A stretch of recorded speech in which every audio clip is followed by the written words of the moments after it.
අවසරයි ගෞරවනීය ස්වාමීන් වහන්සේ ශ්‍රද්ධා බුද්ධ සම්පන්න පින්වත්නි අද අපිට තවත් බ්‍රහස්පතින්දාවක් අගෝස්තු මාසේ 12 වෙනිදා අපි සූදානම් වෙන්නේ ධර්ම දේශනාවකට එනිසා සියලුම දෙනා ඒ සඳහා tempත් වෙලා සාදුකාරය පවත්වමු. නමෝ තස්ස භගවතු අරහතෝ සම්මා සම්බුද්දස්සේ නමෝ තස්ස භගවතු අරහතෝ සම්මා සම්බුද්දස්සේ නමෝ තස්ස භගවතු අරහතෝ සම්මා සම්බුද්දස්සේ කේසං දිවාචරත්තෝච සදා පුඤ්ඤං පවද්දති ධම්මට්ටා සීල සම්පන්නා කේ ජනා සග්ගගාමිති තී අවසරයි ගෞරවනීය ස්වාමීන් වහන්සේ අදත් අපි ඉදිරියෙන් තියාගත්තේ ඒ දේවතා සංයුත්තේ ඒ පුඤ්ඤ පවද්දන සූත්‍රය දේවතාවෙක් සර්වචන් වහන්සේගෙන් අහන ප්‍රශ්නයක්. ඒ කියන්නේ මනුස්ස ලෝකේ දිහා පිටපැත්තක ඉඳලා බලනකොට මනුස්ස ලෝකයට අතට වැඩිය වෙනස් විදියකට තේරෙන ප්‍රශ්නයක්. ඒ ප්‍රශ්න ස්වරූපයෙන් පණිවිඩයකුත් තියෙනවා. ඉතින් දේවතාවට ඇතිවෙච්ච ප්‍රශ්නය කවුද කේ ජනා සග්ගගාමිනෝති කී දෙනෙක් මේ මනුස්ස ලෝකේ ඉන්න අය ඒ තමන් දැනට ඉන්නේ ස්වර්ගයට දිවි ලෝකයට එයිද කියන එක. ඉතින් ඒ කියන්නේ සන්තෝෂෙන් ඉන්න දෙවි කෙනෙක්. දිවි ලෝකයට යෑම පිළිබඳ සන්තෝෂෙන් ඉඳලා මේ මිනිස්සුත් දැන නොදැන වැඩ ගොඩක් කරනවා. ඊටාම කලාතුරකින් කෙනෙක් දිවි ලෝකේ එනවා. මේ මිනිස්සුන්ගෙන් ඇහුවට ඒගොල්ලෝ මේ දැනගෙන කරනවා නෙවෙයි. ඒ නිසා ඒ කට්ටියන් අහලා ඒ කට්ටියට උදව්වක් කරන වෙලාවක් නැහැ. ඒගොල්ලෝ ඉන්නේ මේ පුදුම විදිහට කලබලෙ. ඉතින් ඒ වෙනකොට සර්වචනාංශයේ ලෝකේ පහළ වෙච්චාම සර්වචනාංශයේ ලෝකෙන් ඈතර වෙලා ලෝකෙම ජීවත් වෙන ආශ්චර්යවත් පුද්ගලෙක්. ඉතින් උන්වහන්සේට ප්‍රශ්න නගනවා. එතකොට ඒ කියන්නේ ඒ සර්වචනාංශයේ මිනිස්සයා නියෝජනය කරනවා. නියෝජනය කරන අතර දේවාති දේවත් වෙනවා බ්‍රහ්මාති බ්‍රහ්මත් වෙනවා. ඉතින් ඒ කට්ටයන් තුනකට තල තුනකට සංනිවේදන මාධ්‍යයක් වෙලා තියෙන සර්වචනාංශය. ඉතින් එතකොට එවැනි කතාවක් සර්වචන්නාංශෙත් එක්ක දේවතාවෙක් ඇති කරපු මේ කතා සංලාපයක් හැම එකක්ම සර්වචන්නාංශේ සංඝයාට මතක් කරන්න යන්නේ. ඒක හරියට අපිට හීනයක් දැකපුවාම උදේ වෙනකොට හැම හීනෙම මතක නැහැ හැම එකම කියන්නේ නැහනේ අපි. කියන්නේ විශේෂ වැදගත් දෙයක් තුනක් විතරයි එක්ක හීන බලාවල කාර්යයකට එහෙම නැත්නම් යාළුවෙකුට කියනවා මෙන්න මෙහෙම දෙයක් උනායි කියලා. භාවනා කරනකොට උනත් අපිට සිදුවෙන දේ ගොඩයි. අපි කියන්නේ වැදගත් වෙයි කියලා හිතන කොටස් විතරයි. ඉතින් මේ වැදගත් වෙයි කියලා දේශනා කරන දේවල් ආනන්ද ස්වාමීන් වහන්සේ වරයක් වශයෙන් ඉල්ලගත්තා කොත්තනකට හරි කාට හරි ධර්මයක් දේශනා කරා නම් ඒක මට කියන්න ඕන. ඉතින් ලේසි වැඩේ තමයි සරුවචනන්සේ යන තැන ආනන්ද ස්වාමීන්සේ අරගෙන යනවා. ඒකට ආනන්ද ස්වාමීන් ගාව රෙකෝඩ් වෙනවනේ. නමුත් මේ දේවතාවන් සමග ගණිතනෝ සිද්ධ වෙන්නේ රාත්‍රී මධ්‍යම යාමේ වගේ. ඉතින් එතකොට සර්වචන්නාංශේ පමණමයි ගන්ධකිලිය වැඩ ඉන්නේ. ඒ වෙලාවට තමයි දේවතාවන් සඳහා ඊට ප්‍රස්තාව සැලසෙන්නේ. ඉතින් ඒව සමහර විටක මේ වාගේ සර්වචන්නාංශේ ආනන්ද ස්වාමීන් වහන්සේට ඕ සංඝයාට මතක් කරනවා. එහෙම මතක් කරපු එකක් තමයි මේ සංගීතයට නැగిලා තියෙන්නේ. ඉතින් සංගීතයටපත් වෙච්ච දේවල් වලින් අද වෙනකොට අවුරුදු 2600ක් විතර කොච්චරක් මේ කල් පවතීමට පහසු කොච්චරක් ටිකක්ද ධර්මයේ කියලා සම්පින්නණය කරලා ගන්න ඇත්තේ. විස්තරාර්ථ ගේන්න අමාරුයි. සම්පින්ඩාර්ථය තමයි ගේන්නේ. මොකද එහෙම නැත්නම් ධර්මෙ විකෘති වෙන්න ඉඩ තියෙන නිසා. ඉතින් ඒ ගණේට වැටිච්ච සූත්‍රයක් තමයි මේ. ඉතින් මේ වගේ සූත්‍ර දෙක තුනක් අපිට හම්බ වෙනවා. සූත්‍ර පිටකය බලනකොට මා පුඤ්ඤ බාහි සූත්‍ර කියලා සඳහන් කරනවා. ඒක උදාන පාළියෙත් තියෙනවා, අංගුත්තර නිකායෙත් තියෙනවා, ධම්මපද කතාවලත් තියෙනවා. මෙතන සඳහන් වෙනවා මේ దేవතාවා මේ බුදුරජාන් වහන්සේට අනියමාර්ථයෙන් පින් කිරීම සඳහා උනන්දු කරවීමක් කරනවා. කේසන්දි වාතරච්චෝත සදා පුඤ්ඤම් පවඩ්ඩති. කවුද මොන වගේ චරිතයක් මොන වගේ කටයුත්තක් කරන කෙනාටද දිවා රාත්‍රී පින් සිද්ධ වෙන්නේ? කියන්නේ අනවරතයෙන් අභින්නව පින් සංසිද්ධ වෙන්නේ කාගේ ළඟින්ද කියලා. බිඳි බිඳි කැඩි කැඩි හරි කමන්නේ, අභින්නව හරි කමන්නේ, පින් සිද්ධ වෙන්නේ කාගෙන්ද කියන එකයි ගන්න දෙන මේ උත්කෘෂ්ඨාර්ථයෙන් බින් නැති දේවතාව අහලා තියෙන්නේ. ධම්මට්ටා සීල සම්පන්නෝ khejana සග්ගගාමිනෝ. මේ විදිහට පින්කම් කරලා ධර්මයේ පිහිටලා ඒකට ධම්මට්ඨිතිය කියලා කියනවා. එහෙම නැත්නම් පච්චේ පරිග්ඝාය කියලා කියනවා. ධර්මයේ පිහිටලා සීල සම්පන්නෝ khejana සග්ගගාමිනෝති. ඒකල්ලා ඊටාම සුළු පිරිසක් ආදියට මේ අපි පෙනහෙරෙන් පිටිහලලා අර කුඩු කෑලි දෙක තුනක් එකතු වුණාට පස්සේ ඒක විසිකොල දානවනේ. අර හලන ටික වගේ තමයි අපායට යන කොටස. ඔක්කොම යන්නේ අපායට තමයි. ඉඳලා හිටලා ওই පොඩි කෑල්ලක් දෙකක් එකතු වෙනවා. ඒක අරගෙන අපි සැල්ල පෙනහෙරෙන් පැත්තකට ගෙනත් දානවා. මොකද ඒවා මේ පිටි නෙමෙයි. කැදලි. අන්න ඒ වගේ මේ හැම පිටියේ වහලන්නේ ඒකනේ නැත්නම් අහලන්න ඕනේ නෑනේ. කැලලක් දෙයක් ඉතුරු වෙනවා. ඒ වගේ තමයි මේ ස්වර්ගයේ කියලා නැත්නම් සුදුසු මයිට වඩා හොඳ පහසුකම් සහිත තැනකට යන්නේ. ඉතින් ඒතෙන්ද ගිය කෙනා තේරුම් ගන්නවත් ඇති ඔය අපාය යන්න සෑහෙන මහන්සි වෙනවා කට්ටිය. මහන්සිලා අපාය යන. දිවි ලෝකේ යන්නත් ඒ වගේම මහන්සි වෙන්න ඕනේ. ඒ කට්ටිය දිවි ලෝකේ හැබැයි මේ කරන කෙනා දන්නේ යන්නේ අපායටද දිවි ලෝකෙටද කියලා. මොකද ඒ තරම් වහපියක් නැතුව වැඩ. පුදුමාකාර විදියට උත්සුක වෙලා උත්සන්න වෙලා වැඩ.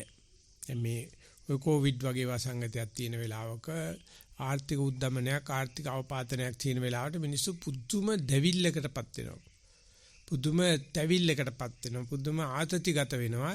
එතකොට ඉස්සරහට යන්නේ පස්සට යන්නේ තේරුමක් නැහැ.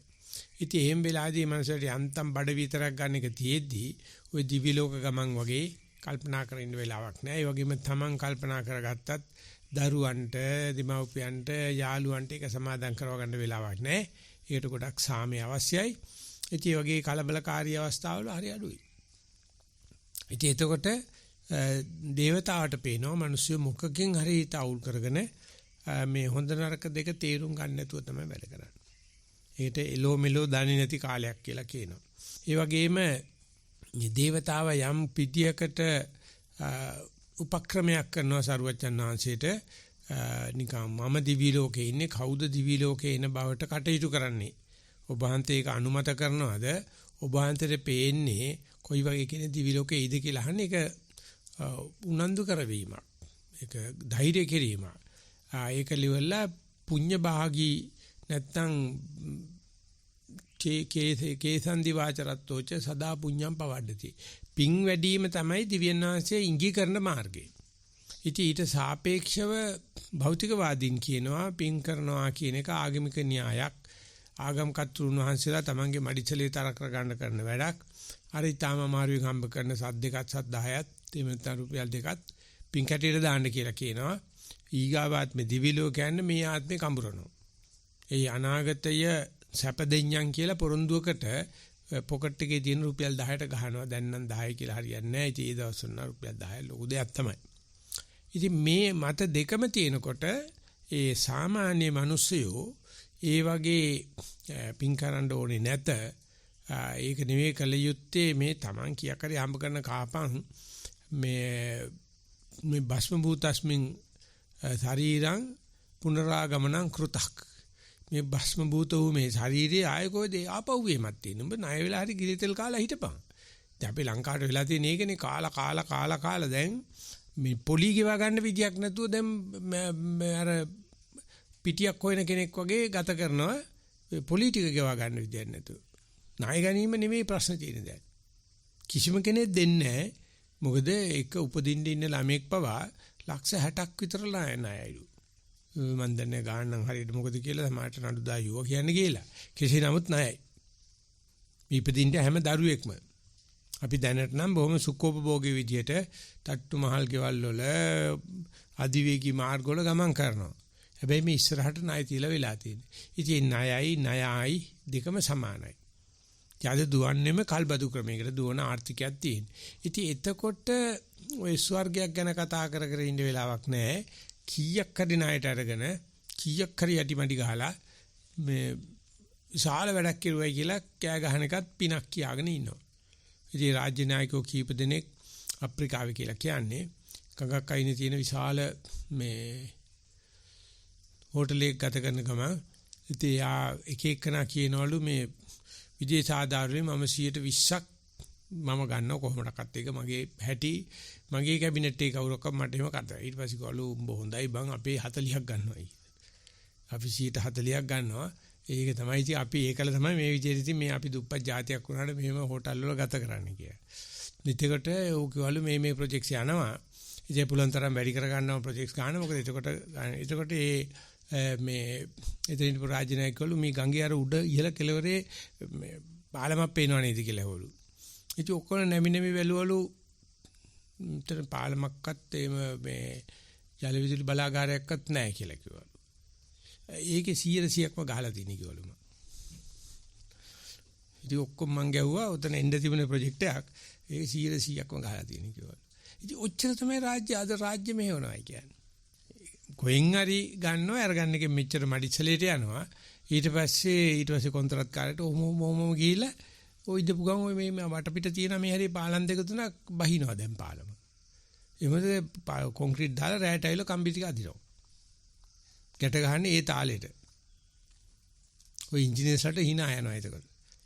මොකද උන්නේ ඔය වැඩ කරන්නේ. ඉන්ජිනේර්ස්ලාට බෑ කරන්න හම්බෙන්නේ ඉන්ජිනේර් වෙන කාණ හම්බෙන එක ෆෝමන් තමයි වැඩේ කරන්නේ. මං හිටියා මහවැලියේ හදන කාලේ ඒ කාලේ ෆෝමන් කෙනෙක් පුදුම මට්ටමක තමයි ජීවත් වෙන්නේ. මොකද ඒ තරම් වැඩ යනවා. ඉතින් අපේ දවස්වල තිබුණා going down එක ඒ වෙලාවේදී මේ වගේ මේ තිබුණා මේ ඉතාල ආර්ථික අවපාතනයක් ඒ නිසා පාටි දාන්න තහනම් වෙලා තිබුණා. දැන් තියෙන සංචාරණ නීතිනේ. ඒ නිසා අපිට 150ක් රැස් වෙන්න දුන්නේ නැහැ. ඒක අපි සාමාන්‍ය කරන්නේ ඉතින් කාලා බීලා නටලා ඉතින් අපි ඩිග්‍රියට එකතු වෙන එකේ අපි කෙරුවේ වෙලාවේදී මහවැලි ඇමති ගෙන්න ගත්තා. ගෙන්නගෙන ඉවරලා යාට දේශනයක් දෙන්න කියලා ඒකත් විතරයි අපිට තියන්න පුළුවන් උනේ පාටියක් දාන්න හම්බුන්නේ නැහැ. ඉතින් මේ දේශනයක් දුන්න ගාමිණී දිසානායක ආවේ. එතකොට ප්‍රොෆෙසර් කෙනෙක් කතා කරලා කිව්වා අපිට ආරංචියක් තියෙනවා මහවැලි විශාල වශයෙන් හොරකම් සිද්ධ වෙනවායි කියලා. ඇමතිතුමෙක් විදියට රාජකීය වශයෙන් නැත්තම් දේශනේදී ප්‍රකාශ කරන්න පුළුවන්ද කියලා. ඊට පස්සේ කිව්වා අපි මහවැලියට ගෙන පෙට්‍රල් වෙන පාටක් දාගත්තා. රටේ පවතින පෙට්‍රල් වෙන පාටක්. ඒ මොකද ඒ තරම්ම මේකෙන් තමයි වැඩේ යන්නේ. ඉතින් ඒ නිසා 10% විතර නාස්තිය තියලා තමයි ප්‍රොජෙක්ට් එක හදලා තියෙන්නේ. මේක දීර්ඝකාලීන වැඩපිළිවෙලක් අවුරුදු 35ක වැඩපිළිවෙලක් පහෙන් කරනවා. ඇක්සලරේටඩ් මහවැලි ප්‍රෝග්‍රෑම් කියලා. ඉතින් ඒක කරන්න දෙයක් නැහැ. යා කියනවා ඒකට ඔඩිට් හදලා ඒ දැන් මහවැලි කන්තෝරුවක් ඉස්සරහට යන්නේ ඒක ඕන වෙලාවකම අහුරක් ඉදිකටු මේ ඇල්පෙනිටි අහුරන්න පුළුවන් ඔක්කොම අතුගාල විශ්කොනවා. කිසිම කෙලාවක බිම් වැටිච්ච ක්ලිප් එකක් ඉදික මේ ඇල්පෙනිටක් ගන්නේ නැහැ. ඉතින් අතුගාල ඉස්සර ඔෆිස් එකට ගියා නම් මේ අතගාලා ගන්න පුළුවන්. ඉතින් කියනවා එහෙම මිනිස්සෙක් ඒක අත ගන්න දැම්මොත් ඒ මිනිස්සුන්ට ගෙවන්න වෙන ගාන සල්ලි වලට ඉදිකටු ඇල්පෙනිටි ගන්නට වියදම් අධිකයි. ඒවට ඔඩිට් කරන්න ගියොත් ඒ තරම් වියදම් අධිකයි. මේ වගේ වැඩ යන්න බෑ. ඒක අපි ප්‍රොජෙක්ට් එකේම 10%ක් දාලා තමයි තියෙන්නේ. ඒකට මහවැලි මුළු ප්‍රොජෙක්ට් එකේ 10%ක් කියද කියලා හිතන්න. ඉතින් ඒ වාගේ කටයුතු පින්කම් කියලා අපි කටයුතු කරාට ඒ වගේ ওই වගේ වැඩක් තියෙනවා. ඒ නිසා භෞතිකවාදීන් කියනවා ඔය පින්කම් වල තියෙන්නේ යටිමටි ගැහිල්ලක් විතරයි. ඔය මිනිස්සු කරන්නේ වලට මත අනාගතයක් කියලා පින්කරනයි කියලා දිවි ලෝක දෙන්නම් කියලා කෙරුවට ඒක හරියන්නේ නැහැ. ඔක්කොම ජනසතු කරන්න ඕනේ. මාක්ස්වාදී වෙන්න ඕනේ කියලා ඒගොල්ලෝ පින්පව් දෙක සලකන්නේ. ඒ නිසා සරුවචනාංශ විශාල හේතු ගැනීමක් කරන්න උනා. එදත් ඉඳලා තියෙනවා මේ වගේ අදේවවාදීන් එහෙම නැත්නම් අපි භෞතිකවාදීන් කියලා කියනවා. ඒ නිසා සරුවචනාංශ ඒකට අපන්නක සූත්‍රය, අපන්නක සංයුත්තය, අපන්නක ජාතකය දේශනා කළා තියෙනවා. ඉතින් මේ දවස්වල අපි කොවිඩ් නොතිබුණා නම් පෙරදෙනියේදී අපි කරගෙන හිටිය අපන්න ජාතකේ තමයි. ඒක තෝරලා දුන්නේ පෙර දිනේ අපේ සුබදාරාමේ ලොකු ස්වාමීන් වහන්සේ. ඒ මොකද හුඟක් වෙලාට මම කරන දේශනාවලත් පින්කම් කිරීම වැඩි අනුමත කරන්නේ වැඩි දන්දු කරවන්නේ ඒ කරනකොට ඉහළම පින්කම කරන්න ගැන අධි කුසලයේ කිරීම ගැන තල්ලු කරනකොට ලාමක කුසල් කරන අය ගැන උපණ්ඩනයක් උපහාසයක් තියෙන නිසා. ඉතින් ඒ අනුව මේ සුබතරාමේ ලොකු සාංශිකේ මගේ අතර මත දෙකක් තියෙනවා. මම කියන්නේ ඒ ස්වාමීන් වහන්සේ වගේ හොඳට පින්කම් කරන කෙනා ළඟට ගිහිල්ලා ඒ ස්වාමීන්ගේ ආශිර්වාද ඇතුව ඊට එහා යන පින්කමකට අනුමෝදන් කරනවා. ඒ අතරමැද අපි දෙන්නගේ සමානකමකුත් තියෙනවා. ඒ ස්වාමීන් මට ඒ ආශිර්වාදේ කරනවා. ඒ නමුත් මම හැබැයි පින්කම් සාමාන්‍ය ඒ ස්වාමීන් වහන්සේ කරන දේවල් වලට අනුමත කරන්නේ නැහැ. භාවනා කරනකොට දඩබඩන් ගාලා හේවිසි ගහන්න පටන් ගන්නවා. බුද්ධ පූජාව තියන්නයි පිරිත් කියන්නේ පටන් ගන්නවා. ඒකට අර භාවනා කර ඉන්න බෑ. ඉතින් එතකොට අපි දෙන්නගේ මත වෙනස්. ඉතින් ඒකට ඉංගියක් වශයෙන් තමයි එනං අපන්නක සූත්‍රයෙන් බණ කියන්නේ කිව්වා. ඒකෙදී පුත්‍රජාන විශ්ේ මේ දේවතාවට පක්ෂග්‍රාහීන දේවතා කියන්නේ පිං කරන්න ස්වර්ගයට යන්න. නමුත් එක පැත්තක් තව තියෙනවානේ ওই ස්වර්ගය කියලා කියන කවදාවත් දැකම නැති එකක්. සතර බලධාරී දෙයියෝ කියලා කියන්නේ මිනිස්සුන් විසින් මවා ගන්න ලද්දක්. ওই මිනිස්සු බය කරන්න කරන කතාවක්. සදාචාරයක් විකුණගෙන ජීවත් වෙන්නේ ඔය කියන එකේකටවත් සදාචාරය නැහැ. ඒ නිසා හම්බ කරන කාපියව. ඔක්කොමලා සමානයි. සම සමාජේ. ඉතින් ඒ කතාවේ දත් තිබිලා තියෙනවා.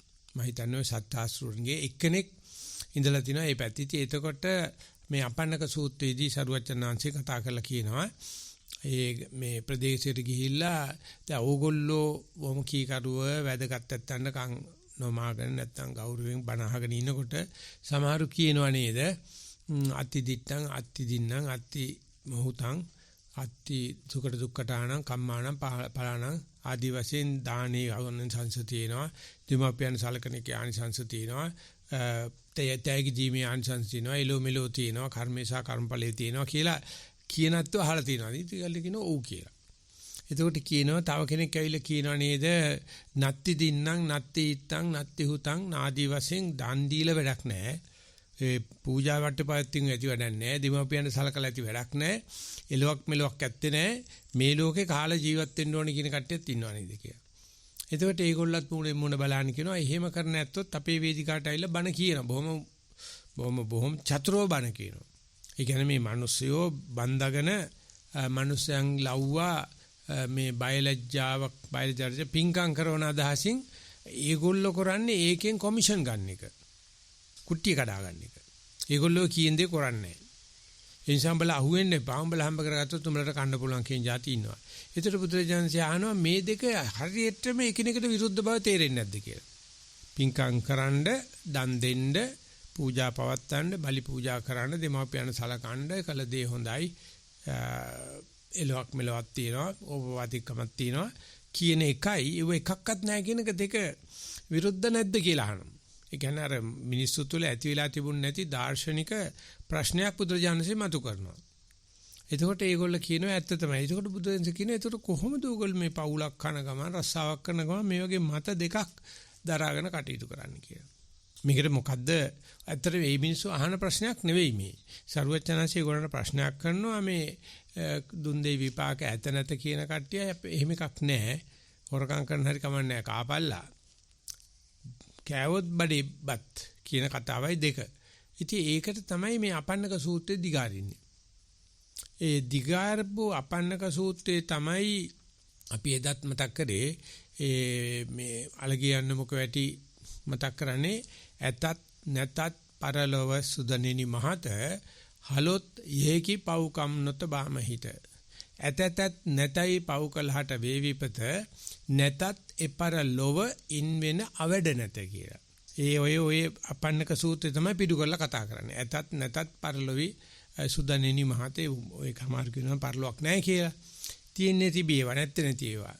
හලොත් යේකි පව්කම් නොත බාමහිත පරලොවට බයි හරි කමන්නේ පව් නොකර ඉන්නවා නම් යේකි අපිට කරන්න තියෙන්නේ මේ දිවි ලෝකයක් ගැන හිතලා හෝ ඒකට යන්න නම් පවු නොකර ඉන්න ඕනේ කියන කතාව තමයි මෙතන මතු කරන්නේ. ඇතතත් නැතයි පව් කළාට වේ විපත. ඔන්න මොන පරලෝකයක්ද මම හොරකම් කරන හරි කියාවොත් මටයි තියෙන කියලා ඇති උනත් නැතයි හිතාගෙන පව් කවල කරාට පරලෝකයට යන්න ඕන පොලිසියට අහුවෙනවා. තමන්ගේ හිත දෙස් දෙනවා. ඇතතත් නැතයි පව් කළාට වේ විපත නැතත් ඒ පරලෝව ඉන් වෙන අවඩ නැත. ධාර්මික ජීවිතයක් ගත කරනවා නම් පරලෝට බයයි. පරලොවත් නොතිබුණත් එයාට මේ ජීවිතේකවත් අවඩක් වෙන්නේ නැහැ. ඉතින් මෙන්න මේ સંદર્ભය බුදුජානනාංශරි ඉදිරිපත් කරන්න එදා මොනතරම් එකිනෙකට විරුද්ධ මත තියෙන්නේද? ඒ මත දෙකෙන් ආරම්භයේදී සදාචාරය, ආරම්භයේදී පින, ආරම්භයේදී දිවි ලෝකය, ආරම්භයේදී ඔය 33 තලයක් අවශ්‍යයි. නමුත් එයින් එගොඩ වෙන්නයි බණ කියන්නේ. මේ භවයෙන් එගොඩ වෙන්නයි බණ කියන්නේ. එතකොට මේ භවයක් හදලා ඒ භවයේ විස්තර අස්තර කතා කරලා ඔක්කොම සකස් කරලා ඒක මේ gedara ගෙනියන්න සාක්කුවේ දාගන්න නෙවෙයි මේ ප්‍රතිපදාව තියෙන. ප්‍රතිපදාව තියෙන එක ලස්සනට ඇඳලා චිත්‍රය ඇඳලා ඔක්කොම අලගිය මුලගිය දැනගෙන අතැල දාලා යන්නේ. ඉතින් ඕක තමයි යෝගාවචරය කියන්නේ. හොඳට මේ පිං පව් තෝරාගෙන අපන්නක ජාතිකේ තෝරාගෙන මහා පුඤ්ඤ බාහි සූත්‍රේ බණ අහලා මේ වගේ දේවතාවන් විසින් මේ උද්දීපනය කරන දේවල් අහලා අපි පිනත් කරනවා. හැබැයි ප්‍රයෝජනේ සලකලා ඒක තැනකට වාංගු කරලා කරනවා. ඉතින් අන්න ඒ නිසා විපස්සනාට බර කට්ටිය සාමාන්‍ය පිංකම් කිරිල්ල පහත් කළා සලකනවා. ඒක නිකන් ඇබ්බැහියට කරන දෙයක්. ඒකට හේතුව දැනට ලංකාවේ පවතින බුද්ධ ආගමේ පූජා ක්‍රමය අනුව. ඒකට පහර ගහන්න ඕන වෙච්චාම ඔගොල්ලෝ කරගන්න පින්කමක් කරගන්න අපි ඉන්නේ. අපි ඒ වෙනකොට අධි කුසලයේ කරනවායි කිය. ඉතින් එතකොට අර සමස්ත බහු ජනතාව නැත්තම් ආගමික හඳුන්වා දීමක් කරන ස්වාමීන් වහන්සේලාට එම මේකට විරුද්ධත්වය පළ කරනවා. ඒ නිසා ඊයත් කියන භාවනා කරන කට්ටිය ඒ වැඩේ කරන ඉන්න අපේ වැඩවලට අත ගන්න එන්න එපා. මේක අපේ රාජ්‍යය. ඔයගොල්ලෝ මේ පැත්තට එන්න එපයි කියලා. ඉතින් එහෙම අපි හිතමු නිසන්වනේ භාවනා කරන සංඝයා වහන්සේ නමක් කියලා. ඒ සංඝයා වහන්සේට එහෙම ඒ පින්කම් පොළවලට නොයන්න හෝ එහෙම පින්කම් පොළට යා යුතු නොයා යුතු බව පින්කම් කරන හාමුදුරන්ට බලය දීමක් මෙතන නැහැ. ඒතකොට මේ භික්ෂුවක් මේ යෝගාවචරයේ කොහොමද හිත හදාගන්නේ? බුදුචාන් වහන්සේ මේ දේවතාවා අපි මේ සාම වෙලාව ගන්න මේ දේවතාව අහපු ප්‍රශ්නේ බුදුජානක සඳහන් කළ තිනවා ආරාම රෝපා වන රෝපා තේ ජනා සේතුකාරකා.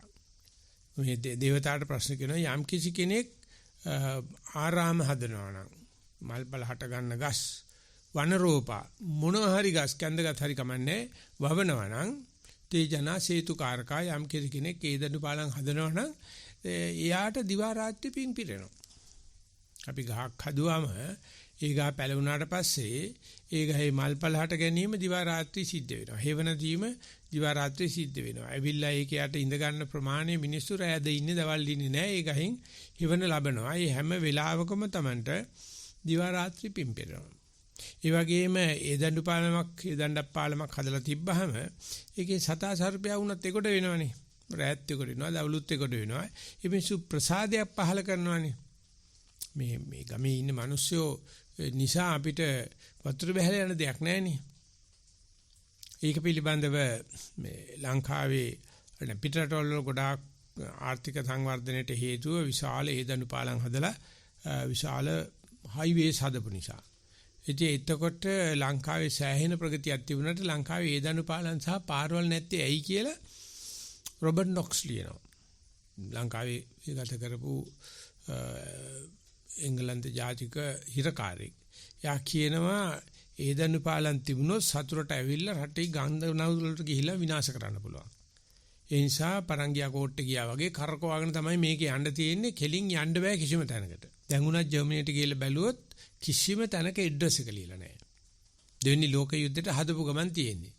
මේ ඉන්නේ අපි අහවල් තැනද කියලා කිසිම තැනක බෝඩ් එක ලියලා නැහැ. අපි නම් දන්නවනේ පාරායිනේ බෝඩ් එකක් බලනකොට මේ ඉන්නේ අහවල් නගරේ කියලා.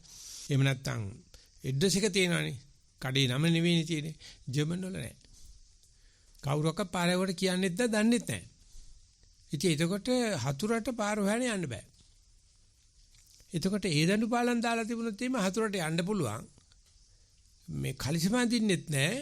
බැහැලා යන්න ඕන නිසා රෙද්ද උසන යන්න පුළුවන්. ඒකලු සිංහල සර්මදී. කලිසමෙන් දුත් ඒ මොක නමාගෙන යන්න ගියාම වතුරේ බහින්න බෑනේ. ඉතින් යා කියලා කියනවා මේ මිනිස්සු තමන්ගේ සිටියම ප්‍රසිද්ධ කරන්නේ. ඒ අර යුද්ධයට තියෙන බයක් විදිහට තමයි ඒ දවස්වල තිබිලා තියෙන සෑහෙන උඩරට ප්‍රදේශයේ විතරයි රජුරු ඉඳලා තියෙන්නේ. අනික ඔක්කොම අන්‍යාගමිකයන් විසින් අල්ලගෙන සුද්ධ අල්ලගෙන ලන්දේසිකාරය අල්ලගෙන ඉඳලා තියෙන්නේ. ඉතින් ඒක රැකගන්න ඔය ගිරි දුර්ග මාර්ග වලින් ගල් පෙරලලා ඒ දඬු පාලන්නේ ආවොත් කරකොල අතෑරියා වගේ මේක නිකන් හොයන්න බැරි තැනක් කරගෙන තමයි ජීවත් වෙලා තියෙන්නේ. ඉතින් ඒ අනුව බලනකොට ඒ දඬු පාලම් හැදීම මෙතන අගේ කිරීමක් කරලා තිනවා. ඒ මොකද මේ මිනිස්සුන්ට එහාට මෙහාට යන්න ගමන් කරගන්න පුළුවන් වෙනකොට ජීවික අවෘත්ති ලේසි. ඉතින් ඒ නිසා ඒ දඬු පාලම් හැදීම ආරාම රෝපවන රූප. පపంచ උදපානේන. පැන්හල් සහ පැම්පොකුණු. ඉස්සර තිබුණා අපේ මේ පැන්තාලිය කියලා එකක්. ඒ වගේ නැත්තම් පීලි හදලා තියෙනවා. ඒ මිනිස්සු කැමති කෙනෙකුට කියලා නාන්න පුළුවන්. ඒ හුඟක් කරලා බොන වතුර තියෙන්නේ. ඉතින් ඒ නිසා මේ මිනිස්සු දන්නවා. මේ මෙතන ගියොත් පැන්තාලිය තියෙනවා. ඒක ඉතින් කවුරු හරි විශ්ින් පුරවනවා ගෙනල්ලා. ඒක බුරුමේ දැන් ඉතාමත්ම ප්‍රසිද්ධයි. හැම තැනම මැටි කලයක් තියලා වතුර එකක් තියලා තියෙනවා. මොකද මේ ඉඩෝරේ ආවට පස්සේ පුදුම පිපාසිතයි. මිනිස්සු බොහොම ඉක්මනට මේ විජලණය වෙනවා. ඒක නිසා ඒ වතුරත් අනිත් එක හැම තැනම වගේ සාමාන්‍ය බොණ්ඩ පුළුවන්. ඒගොල්ලෝ ලින්හාර වුණකොට තාමත් කරන්නේ ගොඩක් අර ලින්හාරලා ජීවත් වෙනවා. පයිප් වතුරක් තියෙනවා. දැන් වැඩි ඒ තේ එකක් හදලා බලනවා ලිඳක් හාරලා. තේක රස නම් වතුර හොඳයි. ඉතින් ඒ සාමාන්‍යයෙන් වතුර සාමාන්‍ය හොඳයි. ඉතින් ඒ පින්තාලියට වතුර පුරවන එක සහ ළමයි පින්තාලියෙන් වතුර බොන එක පොඩි කාලේ ඉඳලම පුරුද්දක්. ඉතින් ඒ නිසා ඊවට කියන්නේ උද්ද පපංච කියලා. අපි ප්‍රපංච කියන වචෙන්ටත් පාලියෙන් පපංච තමයි කියන්නේ. මේකේ මේ නාමපදයක් තමයි පපංච කියලා කියන්නේ පැන්සාලා. ඒ කියන්නේ මේ බීමශාලා කියලා අපි දැන් සිසිල් බීම විකුණන තැන් ඉස්සර තිබිලා තියෙන්නේ පින්තාලිය කියලා එකක්. පිනට වතුර බොන පින්තාලිය. අපිට හොඳට මතකයි ඉස්කෝලේ අපි පුංචි කාලේ යනකොට කිලෝමීටර් එකක් විතර පයින් එන්න ඕනේ. ඒකට මෙහිම කන්දක් නැගලා බහින්න තිබුණා අපිට. ඒ කන්ද මුදුනේ පොඩ්ඩක් කැලේට වෙන්න මෑණි කෙනෙක් හිටියා.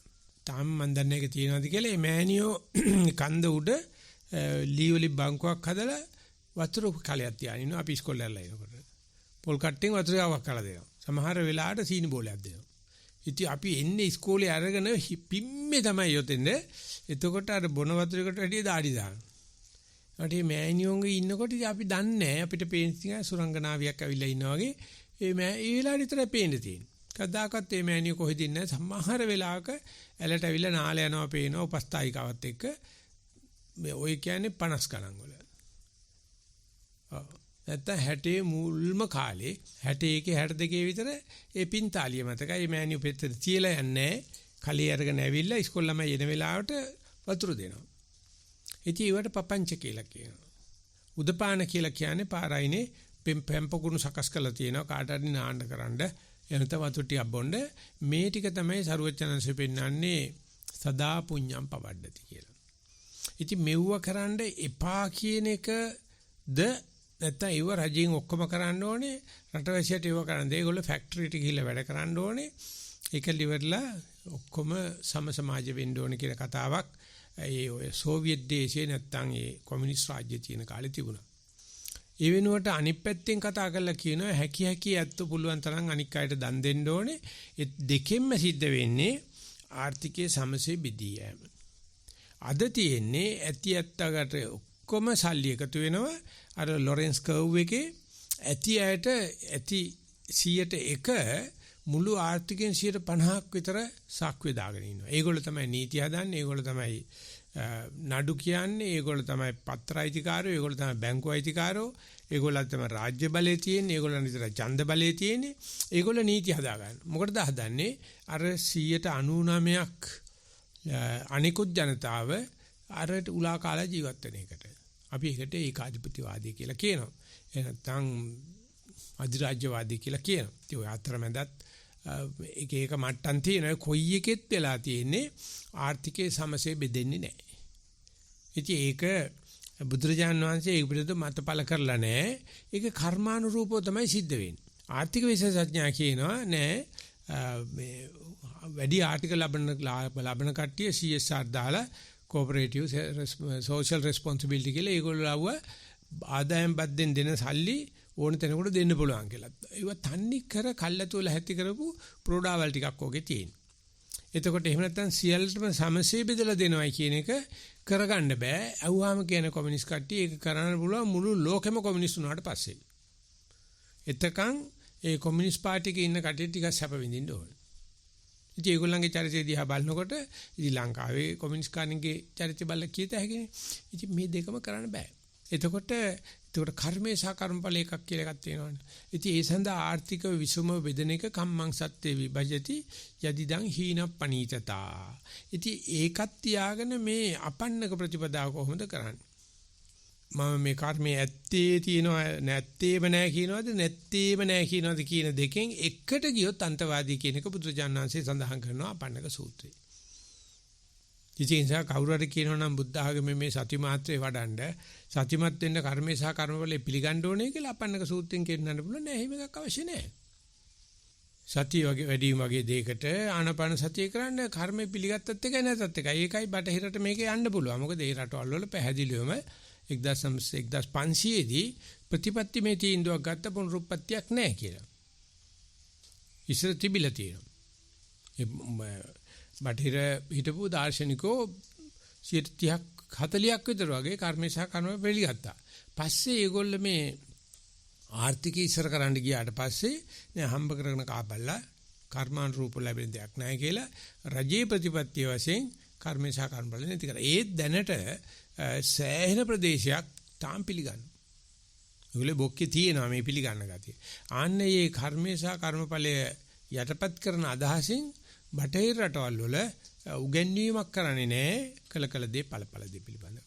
ඉතින් ඒක නිසා අපන්නක ප්‍රතිපදාවේ බටහිර යෝගාවචරය අපන්නක ප්‍රතිපදාවේ ඉන්න මේ කර්ම සහ කර්මඵල පිළිගන්න ආසියාකරයේ හෝ අප්‍රිකාවේ යෝගාවචරයටයි දෙන්නටම මැදමාවතක් තමයි බුදුරජාණන්සේ දේශනා කළා තියෙන්නේ. ඒක බෞද්ධයාට සිංහල බෞද්ධයාට හිත පිළිගන්න අමාරුයි. මොකද ඒගොල්ලෝ අනිවාර්යයෙන්ම කර්ම සහ කර්මඵල පිළිගත යුතුයි. ඒක සාමාන්‍ය බුද්ධ ආගමේ මූලික දෙයක්. අපි කියන කම්මස්සගත ඥාන සම්මාදිට්ඨිය ඒක අත්‍යවශ්‍යයි කියලා කියනවා. ඒ අත්‍යවශ්‍යයි කියන කට්ටියත් කියනවා පින්කරනද නෑ භාවනා කරන්න මෙන්න මෙච්චර පින් කරලා තියෙන්න ඕනේ. ඉතින් ඒ නිසා කෙලින්ම භාවනාවට බහින්න එපා. ඒව ටිකක් බරපතල වතුර පීනනවා වගේ තුනී වතුර පීනලා පුරුදු වෙන්න ඕනේ කියලා. ඉතින් ඒ විදිහට මේ වගේ තියෙනවා එක එක කතන්දර ගෙතිලි. අන්නේ කතන්දර හරහා කොහොමද මේ දෙයියෝ කියපු මේ කතාවත් බුදුරජාණන්සේ කියන අපන්නක ප්‍රතිපදාව තමයි මේකත් එක්ක ඉදිරියට යන්නේ කියලා බලනකොට මට මතක් වෙනවා ඒක සම්බන්ධව ওই විපස්සනාටත් ගැළපෙන සතිය වගේ දෙයකට ගැළපෙන හැබැයි මූලාශ්‍රය නම් සතිය උනන්දු කරවන්න නෙමෙයි කතා කරලා තිබුණේ. ওই සරෝදේ ඊටි ආයතන මහත්තයට හම්බුණා මැග්සේසේ කියලා සම්මානයක්. 60 ගණන් වල වගේ හම්බුනේ. ඒක නොබෙල් ප්‍රයිස් නෙවෙයි. ඒක ඉන්දුනීසියාවේ කරන එකක්. සමාජ සේවාවල් කරන අයගෙන් හොඳම කෙනා විදියට ඒ අවුරුද්දේ සම්මානය හම්බුණා. හම්බුණාට පස්සේ මේකට විවේචනාව ලංකාවෙන්. මෙයා නෙවෙයි හොඳම කෙනා කියලා. එක විවේචනයක් තමයි මේක දීමෙන් ආර්යරත්න මහත්තයාගේ ගුණ හෝ කීර්ති නාමයේ වැඩුණා නෙවෙයි මැග්සේසේ සම්මානයේ තුච්ච වෙලා ගියයි කියලා. ඒ තරම්ම දොස් කිව්වා. ඒක ආර්යරත්න මහත්තයන් පළ කරලා තිබුණා. මේ මට ලැබිච්ච සම්මානය මම කෙලින්ම දැම්මේ සර්වෝදේ සමාජ සේවා වැඩකට. ඒකට මිනිස්සු හරියට මට බයිනවා. මොකද මම දේශපාලනයක් කරන්නේ මම කරන්නේ සර්වෝදේ විතරයි කියලා. ඊට පස්සේ යා මේක සම්බන්ධව කතාවක් කිව්වා. ඒ කිව්වේ මහත්මා ගාන්ධිතුමා කරපු කතාව. ඒක නේ හරියට නිකන් බුදුදහමේ සූත්‍රයක් වගේ. ඉතින් මහත්මා ගාන්ධිතුමා කියනවා ගමේ හැදෙන හොඳ හයියත් ඉතින් ඉලන්දාරියෙකුට හිතෙනවා ග්‍රාම සංවර්ධන සමිතියක හෝ මරණාධාර සමිතියක මොකක් හරි හදලා ගමේ පොදු වැඩ කරන්න. නමුත් එයා ළඟ අතේ මුදලුත් නැහැ, උපකරණත් නැහැ, සහචරයෝ නම් හොයා ගන්න පුළුවන්. නමුත් ඒගොල්ලෝ එකතු කරලා වැඩක් කරන්න ආයුධ උපකරණ එපායි. ඉතින් මෙයා හිතා ගන්නවා මේ ගමේ වලව්වට ගිහිල්ලා නැත්තම් ප්‍රභූවරයා ගාවට ගිහිල්ලා පොඩ්ඩක් කතා කරලා කියලා යාළුවෝ දෙන්නෙක් තුනේ කන ගන්න කියලා ප්‍රභූවරයා හම්බෙලා කතා කරලා කියනවා මෙහෙම අපිට හිතෙනවා පාලමක් හදන්න අපිට හිතෙනවා බෙහෙත් තුනක් වවන්න ඉතින් අර බලාගෙන ඉන්නවා දැන් මේ මොකාට දෙන්නේ කියලා අපිට පුළුවන් ද මේ තාච්චි කීපෙකුයි උදළු කීපෙකුයි ලබා ගන්න අර කියන ඌව හරියන්නේ නැහැ ළමයි ඌව කරන්න ගිහිල්ලා මිනිස්සුගෙන් බැනුම් අහනවා මෙහෙ ඌවට උදව් කරන්නේ නැහැ අපි එහෙම නෑ ඔය ළමයා මොකටද මේ එන්න හදන්නේ කියන එක නොකිය කියනවා උඹ යන්න හදන්නේ මොකද්ද ගමනක උඹේ වැඩක් බලාගෙන හිටපන් උඹ නිකන් මේ සාමාන්‍ය ගමේ කොල්ලෙක් උඹට ඌව කරන්න බෑ ඌට മന്ത്രിතුමා ඉන්නවනේ ඒකට මේ සේවා දෙපාර්තමේන්තුවනේ ඒවට යන්න එපා ඌ හරියන්නේ නැහැ ඉතින් අර ළමයා දිහා බලනවා මූ දිහා යකෝ මූට කිසි ප්‍රශ්න නැතුව දෙන්න පුළුවන් දෙන්නේ නැහැ ඉතින් හිතා ගන්නවා යකෝ මේ මං අපි මේ දුප්පත් පවුලක ඉපදෙලත් අපිට මේ සමාජ සේවාවක් කරන හිතන මේ යමක්කමක් පුළුවන් මිනිහා දෙන්නේ නැහැ. ඉතින් මෙයා ඊට පස්සේ ඉතින් අතහැරලා ඉනකොට කවුරු හරි කියනවා ඔහොම තමයි මචං කවුරුත් පටන් ගන්නකොට ඔහොම තමයි අපි ඔය කොහොම හරි ගිහිල්ලා පුළුවන් මිනිහෙක්ගෙන් එකතු කරගෙන යන් කියලා දැනගත්තාම අර ප්‍රභූවරයා දකිනවා මේ කොල්ලෝ ටික එකතු වෙලා ඒ දණ්ඩක් හදනවා. එහෙම නැත්නම් යන පාරක් අයිනේ ලිඳක් අයින්නවා. ඊට පස්සේ අර මනුස්සයා ගෙදර ගිහිල්ලා කියනවා ගෙදර ගෑණිට ඒ කියන්නේ ආර්චි මාත්‍යා ගිනෝනට කියනවා අරකා ගියේ ඒ ලිඳ කපපු තැන ගෙදර කෙල්ලෙක් හරි ඇති. එහෙම නැත්නම් මීයකා ඉස්සරහට මේ පළාත් සභාවේ മന്ത്രി දුරේකට හරි ෆයිට් කරනවා ඇති ඇහැ ගහගෙන ඉන්නේ කියලා. නැත්නම් මොකද්ද මේ ඇඟේ ගායයට ගිහිල්ලා මේ කොල්ල එකතු කරන මේ ගාන එක්ක මුට ගැහිල්ලක් ඇති එක්ක එන්ජිஓ ප්‍රොජෙක්ට් එකක් වෙන්නේදී. කියලා එයා කතාව කරුවාට පස්සේ ඒ අම්මන්ඩි හැමතැනටම මේ කතාව කියනවා. ගියාට පස්සේ අර ගෙදර කොල්ලගේ අම්මට ආරංචි වෙනවා. අම්මා ගෙදර ආපුවම කියනවා මේ කටේ වැඩ කරලා අතේ වියදම් කරලා රටේ බැනුම් අහනවා. මොකද්ද මේ කරන වැඩේ? කවුද කිව්වේ කරපන් කියලා. ගියාට යකෝ එයාකට දැන් ප්‍රභූවරයා විතර නෙවෙයි ගෙදර ගියාම අම්මත් බයිනවා. මාංචලා ගෙදර ගියාම රොටි කෑල්ලක් ලුණු මිරිස් එක තල්ලා දෙනවා. විනෝඩ දීලා අම්මත් බයිනවා.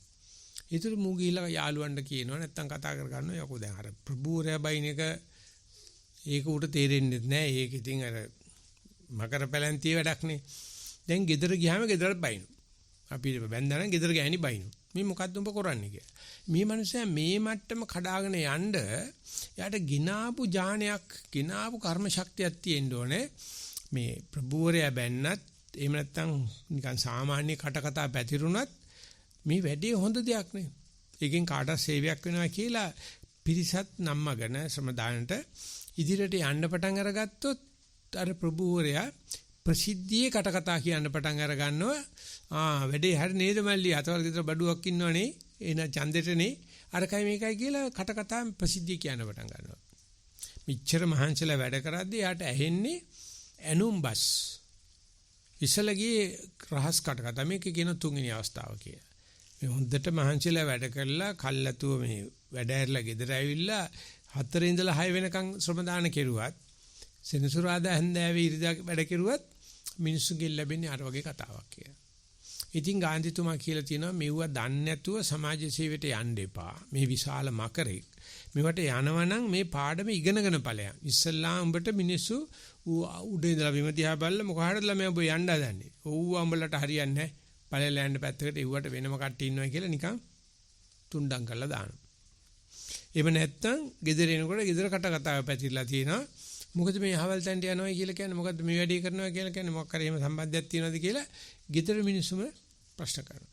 එනතන තමන්ගේ හිතවතු. තුන්වෙනි එකට තුඩ කතාව පැතිරෙනවා කෝපි කඩේ හරි මේ ළඟින් යනකොට වැඩේ සැට් නේද වැඩේ හරි නේද කියලා පටන් අරගන්න. ඉතින් දන්නේ නැත්නම් යන්න එපයි කියලා. ඉතින් ඒකේ තියෙන්නේ පුඤ්ඤ බහයි. පින්කට විතක් කරන්න යනකොට ඒ හැම තැනකදීම බාධා කරනවා. ඉතින් මේ මිනිස්සයා මේ කෙලින් කතා කරද්දිත් කට පතුරවද්දිත් ප්‍රසිද්ධ චෝදනා කරද්දිත් මේ වැඩේ දිගටම කෙරුවොත් අර ප්‍රභූරු එකතු වෙලා මොකක් හරි නඩුවක් පටලනවා මේ මිනිස්සයා. නඩුවක් පටලවල මෙයත් එක්ක ගැටුමක් ඇති කරගන්නවා. ඉතින් අර මිනිස්සයා වැඩ කරන්න යනකොට කවුරු රැවිලා පාර හරස් කපනවා මොනවා හරි කරලා වලියක් දා ගන්නවා. මේ මිනිස්සයා දැනගන්න ඕනේ මේ අර ඉස්ලාම ගිහිල්ලා ආධාර ඉල්ලපු මිනිස්සයාගේ ඉඳලා යාගේ වැඩෙන වෛරය තමයි මේ පේන්නේ. මගේ පැත්තෙත් මම මේක අරගෙන යනවා. අරගෙන යනකොට මේ මිනිස්සයා කෙලින්ම මේ ගහ බැන ගන්න මට්ටමට උවට එන්න එපා අපි පැලේ පස්පා ගන්න එන්න එපා අරකයි මේකයි කියලා සද්ද දාන්න. ඉතින් මෙයාට පුළුවන් ඕනනම් ගහ බැනගෙන යන්න මෙයාට සෙනගක් ඉන්නවා. නමුත් ඒ කෙරුවොත් ඔය කරගෙන යන වැඩපිළිවෙල ඉදිරියට යන්න දෙන්නේ නැහැ. මේක හරියට අර භාවනා කරගෙන යනකොට අරමුණ කෙරෙහි කම්මැලිකම නීරසකම එනකොට සද්ද එනවා වේදනා එනවා හිතවිලි එනවා පරණාතීත මතක එනවා නානා රුදු වේසමවා මග අවරන්නේ. ඉතින් මේක සමාජ මට්ටමට දාලා ගාන්ධිතුමා කියලා තියෙනවා. ඉතින් යම් කිසි විදියකට මේකේනා ඒ බැනුමුත් අහගෙන Tamange වැඩ ටිකක් නතර නොකර මේ ප්‍රයෝගයේ ප්‍රයත්නයේ ඉදිරියට ගෙනිච්චොත් එක්කෝ සදා ජීවිතාන්තය දක්වා හිරේ එන නඩුවකට පටලවනවා නැත්නම් රහසින් මරනවා. ඒක තමයි ගාන්ධිතුමාට උනේ. ගාන්ධිතුමා ඒ නිදහස් සටන කරගෙන යද්දී රබින්ද්‍රනාත් tagore තුමා ඉතින් ගියාම ඒ තව මුස්ලිම් දෙන්නෙක් විතර එකතු වෙලා වැඩේ කෙරුවේ මට මතක නැහැ. ඒ කට්ටියට බැරි වුණා ඉදිරියට යන්න ගාන්ධිතුමා ඉදිරියට සටන ගෙනිච්චා නිදහස දිනාගත්තා. දිනාගත්තට පස්සේ ඉන්දියන් ජාතිකයෙක් විසින් වෙඩිතිලා මරා. මරනවා ඒක කතා දෙකක් නෑ කැන්ඩිඩේට් තුනේ ඒක තමයි. ඕනෙම නායකයෙකුට එක මට්ටමකට ගියාට පස්සේ එයාට කල්ැතුව කියන ඔය සෙල්ලම කරන්න එපා, එන්න එපා. ඊට වෙනම පැලැන්තියක් කියනවා ප්‍රභූවරින් ඔබ මේ කොහෙන්ද ආපු මේ කයි බෙල්ලෙක් ඇවිල්ලා මේ මොනවද කරන්න හදන්නේ කියලා කිසිම කෙලින්ම කියනවා. එතකොට එයා තමන්ගේ අරසාව නොතකා මේ වැඩේ කරන්න ගියොත් ඉදපු ගමන් මෑන් මිසිං කොයි වෙලාවකරි මිනිස්සයා නැහැ. එහෙම නැත්නම් බරපතල වැඩ ඇතුව ජීවිතාන්තය දක්වා සිර දඬුවා. එහෙම නැත්නම් මිනිමෙරු නඩුවකට පටලවලා. ඉතින් මේ හතරවෙනි අවස්ථාව බුදුරජාණන් වහන්සේගේ චරිතය දිහා බලනකොට දේවදත්තගේ පැත්තෙන් රාජ්‍ය මට්ටමේ. එහෙම නැත්නම් චින්චමාණවිකාවේ පැත්තෙන් নানা ප්‍රකාර විදියට ආවා. ඒ වෙයිදී බුදුරජාණන් වහන්සේ ගත්ත මේ උපක්‍රම දිහා බලනකොට අර අපන්නක ප්‍රතිපදාව තමයි. ඒක කියවන්න අපන්නක ජාතකේ කොහොමද බුදුරජාණන් වහන්සේ ඒ Tamanට විරුද්ධව ගල් සාත්තුකාරයත් එක්ක ජාම බේරගෙන එයාට අහුවෙන්නේ නැති වෙන විදියට එයත් ගල් සාත්තු වර යනවා මෙයත් ගල් සාත්තු වර යනවා. එතන ගියාට පස්සේ යම් හේකින් මරා ගන්න බැරි වුණොත් යම් හේකින් හිරේ දාන්න බැරි වුණොත් මුළු රාජ්‍යෙම එකතුලා මෙයාට නම්බුනාමයක් දෙන්න පටන් ගන්නවා. මෙහෙම කෙනෙක් බැන්නට නතරුනෙත් නෑ, කටකත් අපැතුරට නතරුනෙත් නෑ, කෙලින් බැන්නට නතරුනෙත් නෑ, ගහන්න යන ඒ තරම්ම ප්‍රතාපවත්, ඒ තරම් රටට අවශ්‍ය, ඒ තරම්ම ජාතික කැක්කමක් ඇති නියම පොර කියලා මල් මාල දාන්න පටන් ගන්නවා. එදාට ඌට නැති වෙනවයි කියලා කියනවා ගාන්ධිතුමා. මෙතෙක් කල නම් උගේ ෆයිට් එකට ඌ තමන් හිටියා. ඔය නම්බුනාම ලැබිච්ච දවසේ ඉඳලා ඒකට ඒකවත් නැති වෙලා යනවා. ඔය පහඩම් පන්ති පහ දන්නේ නැත්නම් අනුන්ගේ සීනි කිරන්න යන්න එපා. ඒක තමයි පුඤ්ඤ බාහයි කියලා කියන්නේ. දැන් බුදුරජාණන් වහන්සේ මේකෙදි කතා කරලා කියනවා මහා පුඤ්ඤ බාහයි. ඔවා කරනකොට ඒකට සාපේක්ෂව සති සම්පජඤ්ඤය වැඩෙන්න ඕන. දන්නේ නැති ශේෂ්ත්‍රවල නටන්න එපා. ඒක නිසා Taman තුලත් ඒ ධර්මයට වැඩෙන ගමන් ධම්මට්ඨ ධර්මයේ පිහිටලා සීල සම්පන්නෝ එnde ඌව පිළිබඳව කටයුතු කෙරුවොත් අර ඒ පැත්තෙන් නැගීගෙන යන විශාල අපි කියන ඊර්ෂ්‍යාවක් එහෙම නැත්නම් ඒකටම බාරගත්ත කට්ටියක් කියනවා අපි තමයි රාජ්‍ය සේවය කරන්නේ අපි තමයි සමාජ සේවය කරන්නේ මේ කොහෙන් ආපු කැයි බිල්ල මොනව කරන්නද කියලා කට කතා වතුරනවානේ. ඉතින් ඒක ඔය දේශපාලන ජීවිතේ ගිය ඕනම චරිතය අධ්‍යා බැලුවොත් එයාගේ ජනප්‍රියතාවයත් එක්ක විශාල හිතපු නැති පැත්තකින් කටයුතු කරන්න වෙනවා. රාජකීය ලේ තියෙන අයට ඔක පොඩි කාලේ ඉඳලා පුරුදුයි. දැන් එහෙම නැහැනේ. දැන් ওই ප්‍රජාතන්ත්‍රවාදිකෙන්ට රාජකීය අවශ්‍ය කරන්නේ නැහැනේ. ඒක ඕනම කෙනෙකුට ශිල්පෙන් යන්න පුළුවන්. ඊට මේ වගේ තාක්ෂණය ආවට පස්සේ ඔකට තවදුරටත් පහර වැදුනා. දැන් ආයෙසරයක් කියනවා ওই තාක්ෂණ ප්‍රශ්නෙත් ওই සමාජවාදී සමාජශීලී ප්‍රශ්නේ ආවත් අර පැවිදිච්ච කුල ભેදයට ආයතනක් වෙනවායි කියලා. එතන තියෙන්නේ ඒ කට්ටිය ඒ උපදින්නේ බ්‍රාහ්මණ කුලේ. ඒගොල්ලන් තමයි අධ්‍යාපන කටයුතු වෙන කාටවත් කරන්න බෑ. ඊට පස්සේ රාජ්‍ය කුලේ ඉන්නවනේ ඒගොල්ලෝ තමයි පරිපාලන කටයුතු. ඒ අර කාටවත් කරන්න බෑ. ගත්තම කඩු ගත්ත කැපුවා. ඊගාව ශුද්‍ර. ඒගොල්ලෝ තමයි ගොවිතැන්සා බිස්නස් කරන්නේ. වෛශ්‍ය අත්තට පාවැඩ කරන්නේ ඒගොල්ලෝ. ඔතෙන්ද තමයිලු ආයෙත් එන්නේ දැන්. දැන් මේ කොරෝනා ප්‍රශ්න දිහා බලන්න එහෙම නැත්නම් මේ ගිනි ගන්න හැටි බලන්න, ගිනි කඳු පුපුරන හැටි දිහා බලන්න, ජල ගැලුම් එන දිහා හැටි බලන්න මොකද්ද පණිවිඩයක් තියෙනවා අපිට තාම කියව ගන්න බෑ. පිං ඇති යත්තන්ට ඒක ප්‍රශ්නයක් එන්නේ නැහැ. ඒගොල්ලෝ කල්ැතුවම භාවනා වඩලා කියන උකට බය නොවි ඉන්න එකටයි අපි සතිය වඩන්නේ. ඒ නිසා අපි කල්ැතුව සතිය වඩලා තිබුණොත් ඔය මොන විදියට ගොරවගෙන ගුකුරු රාගෙන ආවට අපි බොහොම සතුටින් ජීවත් වෙනවා. ඉතින් එතන ධර්මතාවයක් හෝ විද්‍යාවක් පේන්නේ නැහැ. ඉතින් ඒකට සාසනයේ වශයෙන් දීලා තියෙන පිං ඇතියත්ෝ කියලා. ඒවට කියන්නේ පෙරපිං කළ. ඒ වගේම පතිරූපදේශ වාසේ පුබ්බේච කත පුඤ්ඤතා අත්ත සම්මා පණිදි. යොන්සමංශකාරී. ඔය හතර තියෙන කෙනාට මොකද්ද අරසාවක් තියෙනවා. හැබැයි කටපුච්චානම් කියන්න බෑ. මොකද හෙට අනික් ගමන ගසාගෙන යයිද දන්නේ නැහැ. ඒක නිසා ඒකම නැවත නැවත කරනකොට අපි නැවතත් මේ රාජ්‍ය සඳහා වෙනම කට්ටියක් ඉන්නවා ඒගොල්ලන්ටම දෙන්න ඕන අනිත් කට්ටිය කරන්න එපයි කියලා හෝ එතන මේ කර්මයේ සහ කර්මඵලයට 100%ක් දීලා කරනවා නෙවෙයි මේ අපන්නක ප්‍රතිපදාව තේරුම් ගන්න ඕන. අපි යම් කටයුත්තක් කරගෙන යනකොට ඒක දිගට කරන්න පුළුවන් නම් බාධාවක් නැතුව ඒ කියන්නේම තමන්ගේ පෙරපින තමයි. හොඳට බලන්න වැඩක් කරගෙන යනකොට එක එක කරන්ට හම්බෙන බාධා. මේ බාධා ඉගෙන ගන්න. ඒව ගැන මේ අවබෝධයෙන් ඉන්නකොට තේරෙනවා අපි එහෙම දෙයක් වුණා නම් ඒ මට දැන් මේ භාවනා කරන ඉන්නේ මට මොන තරම් කරදරයක්ද ඒ නිසා අර කිනාගේ බාධා නැති කරන කලන්න පුළුවන් පින කරන්න. උපකාරය කරන්න. අනේ මට මේ බාධාව නැතිකම එහෙම නැත්නම් අපි හිතමු ඇඟිල්ලක් තුවාල වෙලා තියෙන. ඒකට අපිට ඉඳගෙන ඉන්න බැරි දෙනවා. ඒකට අනික් ඇඟිලි නම් මේ තුවාල නැතිකම කුච්චරක් සතුට වෙන්න පුළුවන්. අර පිනට ලැබියාව කියලා කියන්නේ අර තුවාල වෙච්ච ඇඟිල්ලට සලකනවා. සලකලා කියනවා අර ඉතුරු ඇඟිලි නමේ ගැන සතුටු වෙන් කියලා. ඉතින් අපි අර ලෙඩ වෙච්ච තුවාලේ ගැන කකුල ගැන විතරක් දඟලන්න පටන් අරගත්තොත් අපිට මතක්ුනේ නැත්තම් තව ඇඟිලි 9ක් මේ කරදර නැති බව තියලා අපිට පේන්නේ අරක විතරයි. ඒක පුණ්‍ය නෙවෙයි. ඒක පාපතර වැඩක්. ඒකටම නම් සමාන නෑ. අපි ඔය පුංචි කාලේ පොතක තිබුණා 4 දිනක් එකතු වෙලා වෙන වෙන තැන් වලින් ගලා කපු ගෙනල්ලා තියාගෙන කැටලා විකුණලා වියදම් එක ජීවත් වෙනවා. ඊට පස්සේ මේ 4 දින එකතු වුණාට පස්සේ කොළො 4 දාම එකතු වෙලා කම්පැනි එකක් ගහගත්තොත් ලේසි කියලා විශාල මේ කබඩාවක් අරගෙන ගෙනල්ලා කපු වැවෙන කාලේ ගෙනත් තියාගෙන තියලා කපු නැති කාලේ විකුණලා හොඳට ජයට බිස්නස් එක කරගෙන යනකොට මේකට මීයෝ බෝ වුණා. කපු යට කන්න. ඉතින් මේ මීයා කපු යටයක් කන්න අර මුළු කබඩාවම කාගෙන යනවලු. එතකොට අර කපුවල වටනාකම නැතුව මේ දසාතේ කල්පනා කරාලු. යකෝ මෙච්චර මහන්සිලා හදාගත්ත 4 දිනාගමදී මීයෝ කන කොහෙන් කරන්නේ? ඊට පස්සේ එක්කෙනෙක් වල උට හොඳ වැඩේ පූසෙක් හදනෙක් කියලා. අනේ පූසාවට පස්සේ මී ප්‍රශ්න නැහැ. ඉතින් ඔක්කොමලා හිතාගත්තලු දැන් මේ පූසා මෙච්චර උදව් කරපු නිසා කකුල් 4 දිනා බාරගත්තා. ඒසගලුම්බෝ ඉච්චුම්බා අපි දෙන ඉතර කකුල් බාර ගන්න මම අපි පිටිපස්ස කකුල් බාර නැති මේගොල්ල කරන්නේ අර කකුල් 4ට විශේෂයෙන් තෙල් ගානවලු මද්දිනවලු පිරියම් කරනවලු. ඉතින් එක දවසක මේ පිටිපස්ස කකුලේ හොඳට මසාජ් කරලා තෙල් පහකඩයක් බැඳලා ගිතෙල් හරි වියදම් බැඳලා තිබ්බා. ඉතින් අර පූසට අරක කරදරයි ඉතින් ඌ කියලා ලිප්පොක බුදියා ගත්තාට පස්සේ පහකඩේට ගිනි ගත්තා. දැන් මේක හොඳට බැඳලා තියෙන නිසා මුළු කකුලම පිච්චෙනවලු. මේක කෑ ගහගෙන දුවපුවාම ගබඩාව ඇතුළට මුළු ගබඩාවම ගිනි ගත්තා. මියෝ ගෑ බලන් ඉතින් අර නඩුව අනිතු ටික ඉතුරු වෙනවනේ.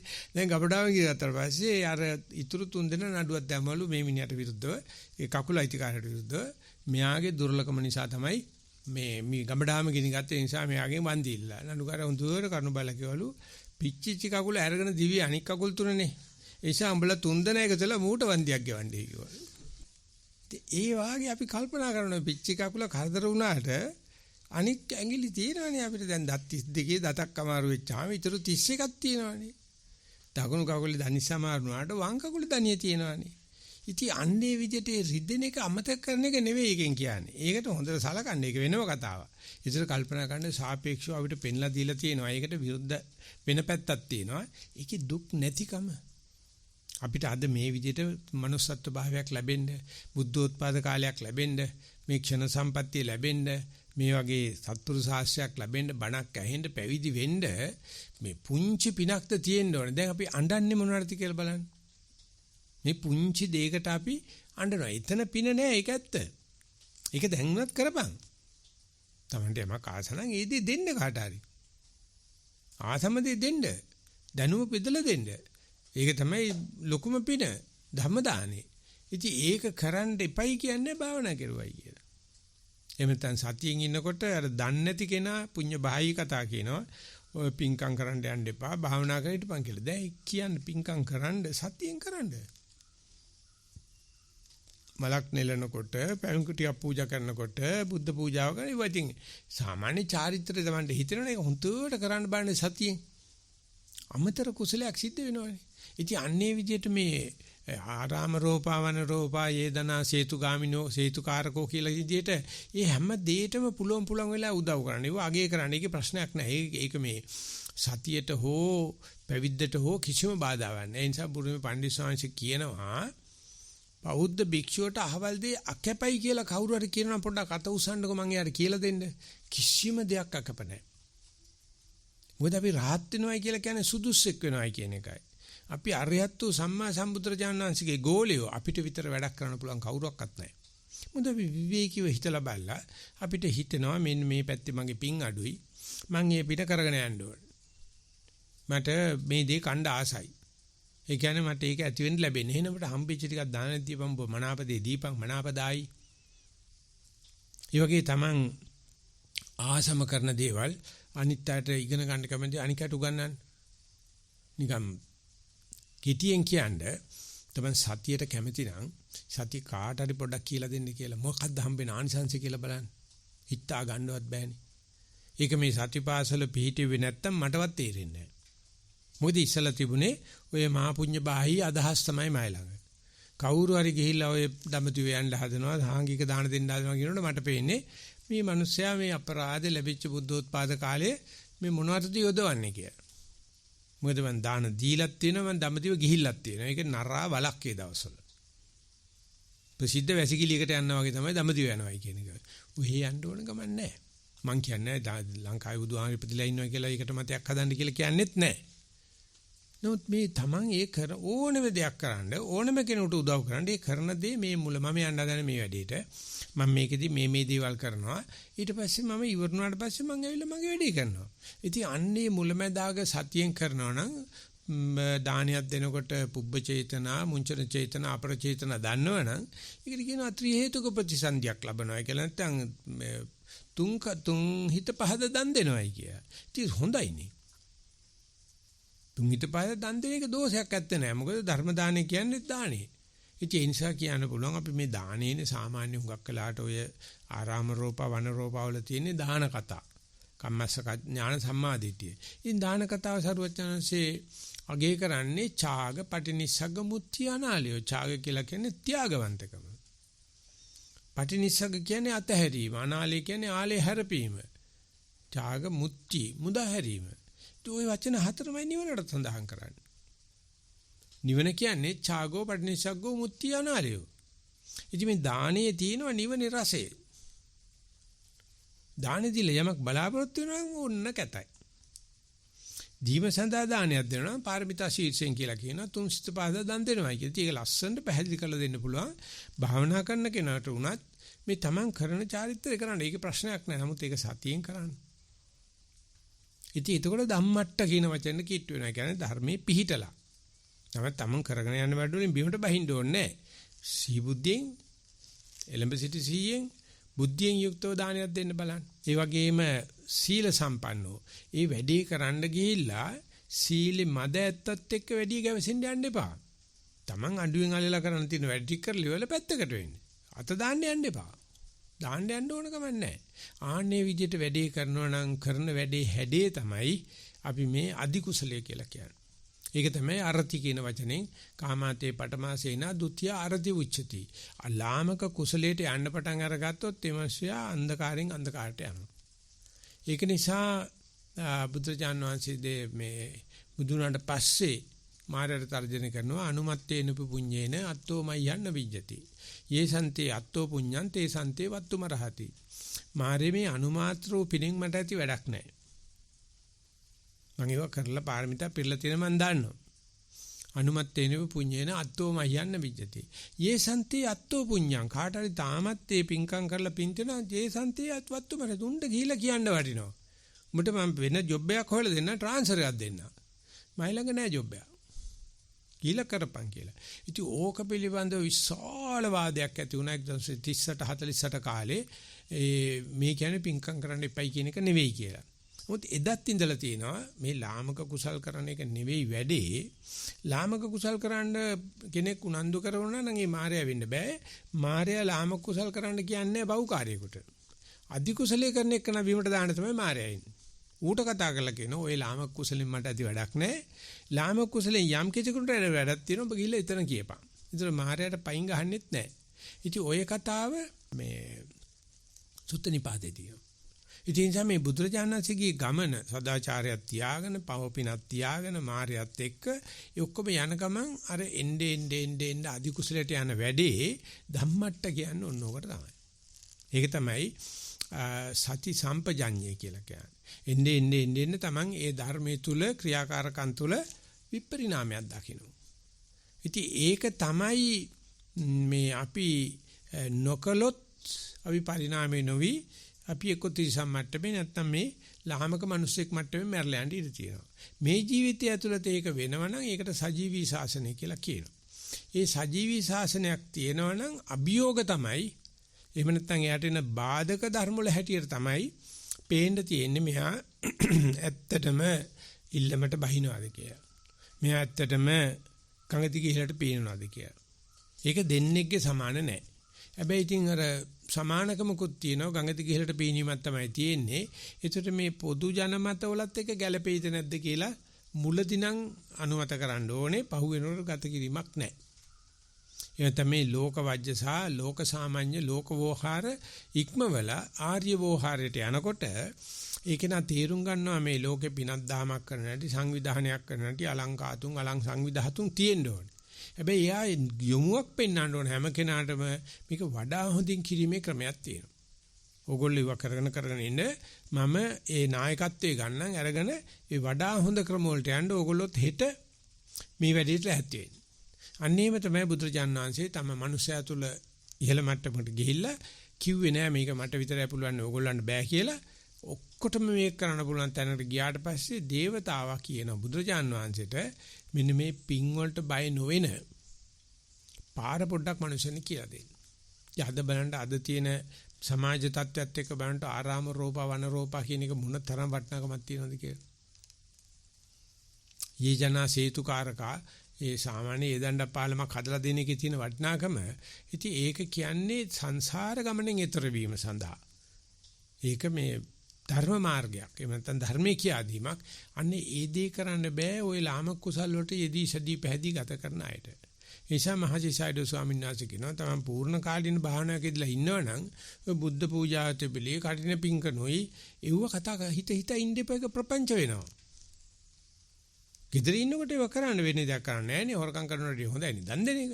නමුත් මේ භාවනාවකදලා ඉන්න වෙලාවේ අනික් කට්ටියත් පටලවාගෙන දාන කතා කරන්න ගත්තොත් එතකොට ඉතින් කියන්න වෙනවා අනුමත්තේ පිපුඤ්ඤේන අත්තෝ මයන්න විජ්ජති. ඉතින් මේ දෙක හරියට අවස්ථානුකූලව වේදලා කාගවත් හිත නරක කරගන්න නැතුව මේ පාරේ සමනලයට අතුනමන වගේ මේ පාර හදාගෙන යන්නේක හරිම సౌందර්ය දෙයක්. හැම ආගමකම මේක උගන්වන්න හදනවා. හැබැයි අවසාන නිවන් දැකීම උගන්වන්න කාටවත් බෑ. නමුත් වෙලා තියෙන අර කරගෙන යනකොට සාර්ථක වෙනකොට මේ අනුන්ට උගන්වීම නිසා තමන්ගේ අර්ථය බාල කරගන්න. ඒ කියනවා මේ අනුන්ගේ වැඩ බහුනාපින හාපේ කියලා අනුන්ගේ වැඩ කරන ගොඩක් හිතන්න කියලා තමන්ගේ වැඩ බාධා කරගන්න එපයි කියලා ධම්මපද කතාවේ තියෙනවා. තමන්ගේ අත දත්තම් පරත්තේන බහුනාපින හාපේ තමන්ගේ අර්ථයේ බොහෝ කෙනාගේ අර්ථය පිණිස පින් කිරීමට කරන්න ගිහිල්ලා එව්ව වැඩි කරන තමන්ගේ කාලේ නාස්ති කරගන්න එපා පරිස්සම් වෙන්නේ කියලා. ඉතින් ඒක ඔක්කොටම කියන්න බෑ. ඒක අර වැඩේටම ඉදිරිය ඉන්න කෙනා දැනගන්න ඕනේ. කරන වැඩක් සතියෙන් කරන්න අනික් කෙනා ඕනේ කුසලයක් කරගන්න අයින් ඒකට බාධා කරන්නත් එපා. හැබැයි තමන් ආදර්ශවත් විදියට තමන්ගේ අර්ථ කුසලේ බාධා කරගන්න නැතුව දිගට කරගෙන යන්න බොහෝ කර ගැනීමෙන් අනුන්ගේ වැඩ තමන්ගේ කුසල් තමන්ගේ කාලයේ නාස්ති කරගන්න එපා. මිනිස්සු අනුකම්පා කරන්නේ නැහැ. අනුකම්පා කරුවත් නැත්නම් කර්මයෙන් අපිට සාන්තියක් ලැබෙන්නේ නැහැ. ඒ නිසා යෝගාවචරයට ඒ බහිද්දා අජ්ජත් මේ සංසන්දනය සඳහා මේ ධර්ම දේශනාවත් හේතු ආසනාව වේවා කියන ප්‍රාර්ථනාවයි දවසේ ධර්ම දේශනාව સમાપ્ત කරනවා. ශිරු දිනාට තෙරුවන් සරණ වේවා කියලා ප්‍රාර්ථනා කරනවා. බ්‍රහස්පති ධර්ම දේශනාවේදී චාරිත්‍රාක් වශයෙන් කරන ධර්ම සාකච්ඡාවක් සඳහා කාලයක් අපිට දැන් ලැබිලා තියෙනවා. පැයක විතර කාලයක්. ඉතින් කාට හරි ධර්ම දේශනාව සම්බන්ධව කරුණු මතින් හෝ කමඨාන් සුද්ධ කරන ශීර්ෂයෙන් හෝ වෙන මාතෘකාවක් විචනයක් මාර්ගයෙන් හෝ ධර්ම සාකච්ඡාවට සම්බන්ධ වෙන්න කැමති නම් මම කරුණාවෙන් ආරාධනා කරනවා. අවසරයි ස්වාමීන් වහන්සේ, මේ පැත්තෙන් ප්‍රශ්නයක් ලැබිලා තියෙනවා. අවස්ථාව ලැබෙන විදිහට ඉදිරිපත් කරන්න. හොඳයි, පටන් ගන්න. මෙහෙන් තාම නෑ කවුරක්වත්. එහෙමයි ස්වාමීන් වහන්සේ, එමනම් මම ප්‍රශ්න ඉදිරිපත් කරන්න. හොඳයි. තෙරුවන් සරණයි ගරු ස්වාමීන් වහන්සේ. මූල කමඨහන විදිහට මා වඩන්නේ ධාතු මනසිකාරයයි. සක්මන් කරන විට මුලදී පාදයේ පොළවට ස්පර්ශ වන විට දැනෙන තද ගතිය, සිනිඳු ගතිය, සීතල උණුසුම දැනෙන්න පටන් ගත්තා. ටික කලක් භාවනාව වැඩෙන විට මුළු සිරුර පුරාම තද ගති, චංචල ගති, කම්පන ගති, රස්නේ ගති, සිසිල් ගති දැනෙන්නට පටන් ගත්තා. දෙපතුලේ සිට හිස දක්වා මේ සියුම් සියුම් ධාතු ලක්ෂණ දැනෙන්නට පටන් ගත්තා. සක්මනට වඩා පර්යංකයේදී ධාතු ලක්ෂණ වැඩිපුර මතුවී දැනෙන්නට වුණා. පාදවල මතු පිට සියුම් දැවිල්ලක් දැනෙන්නට පටන් ගත්තා. දිගින් දිගටම දැවිලි සහගත තත්ත්වය දැනෙන්නට පටන් ගත්තා. ටික වේලාවක් ඒ දෙස බලා සිටින විට පාදයේ මතු පිට යන සංඥාව බොඳ වී ගොස් දැවිලි සහගත තත්ත්වයේ සිත රැඳුණා. ඒ සමගම ශරීරයේ උදරය පෙදෙසට අවධානය යොමු වුණා. උදරය පෙදෙසේ සියුම් ගිනි රස්නයක් වගේ තත්ත්වයක් දැනෙන්නට පටන් ගත්තා. ටික වේලාවකින් ඒ රස්නයේ ගතිය නැති වී සිසිල් ගතියක් දැනෙන්නට පටන් ගත්තා. ඒ දෙස බලා සිටින විට උදරයේ යන සංඥාව බොඳ වී ගොස් සියුම් සැපසහගත වේදනාවක් දැනෙන්නට පටන් ගත්තා. ඒ දෙස මොහොතක් බලා සිටින විට ඒ වේදනාව නැති වී ගියා. නැවතත් ශරීරයේ උදරය, අත්බාහු, පාදවල, පෙන්ඩා, පපුව ප්‍රදේශයේ, උරහිස, පිට ප්‍රදේශයේ ආදී තැන්වල කම්පන, චංචල බව, සියුම් බව, තද බව, රස්නය, සිසිලස, දැවිලි තැවිලි බව මොහොතින් මොහොත දැනෙන්න පටන් ගත්තා. භාවනා කරන මුල් කාලයේ මේ දැනීම් දුක් සහගත ලෙස දැනුණත් ක්‍රමයෙන් එය සැප සහගත ලෙස දැනෙන්නට පටන් ගත්තා. දෙපතුලේ සිට හිස දක්වා මුළු සිරුර පුරාම ඉහත ආකාරයේ දැනීම් දැනෙන්නට පටන් ගත්තා. මුළු සිරුරම මෙසේ දැනීම් ගොඩක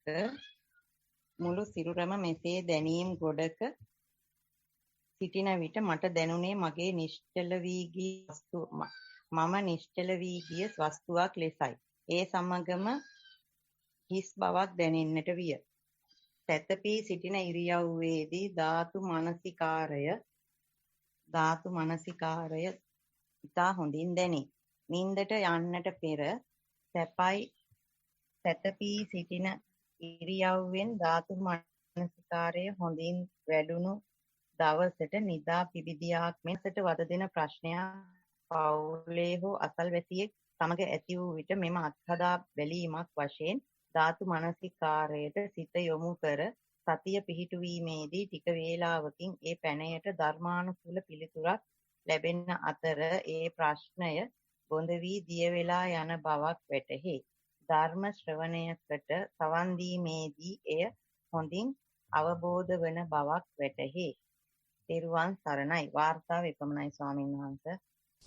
ඉතින් ලියලා තියෙන දේවල් හොඳයි. නමුත් අපි හැමදාම ධර්ම සාකච්ඡාවක් කරනවා 1-2.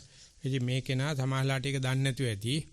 ඒකයි මේ වෙලාව ඉදිරිපත් කරන්න තියෙන්නේ. මේ වෙලාව නරක වෙලාවක් කියලා නෙවෙයි මම කියන්නේ.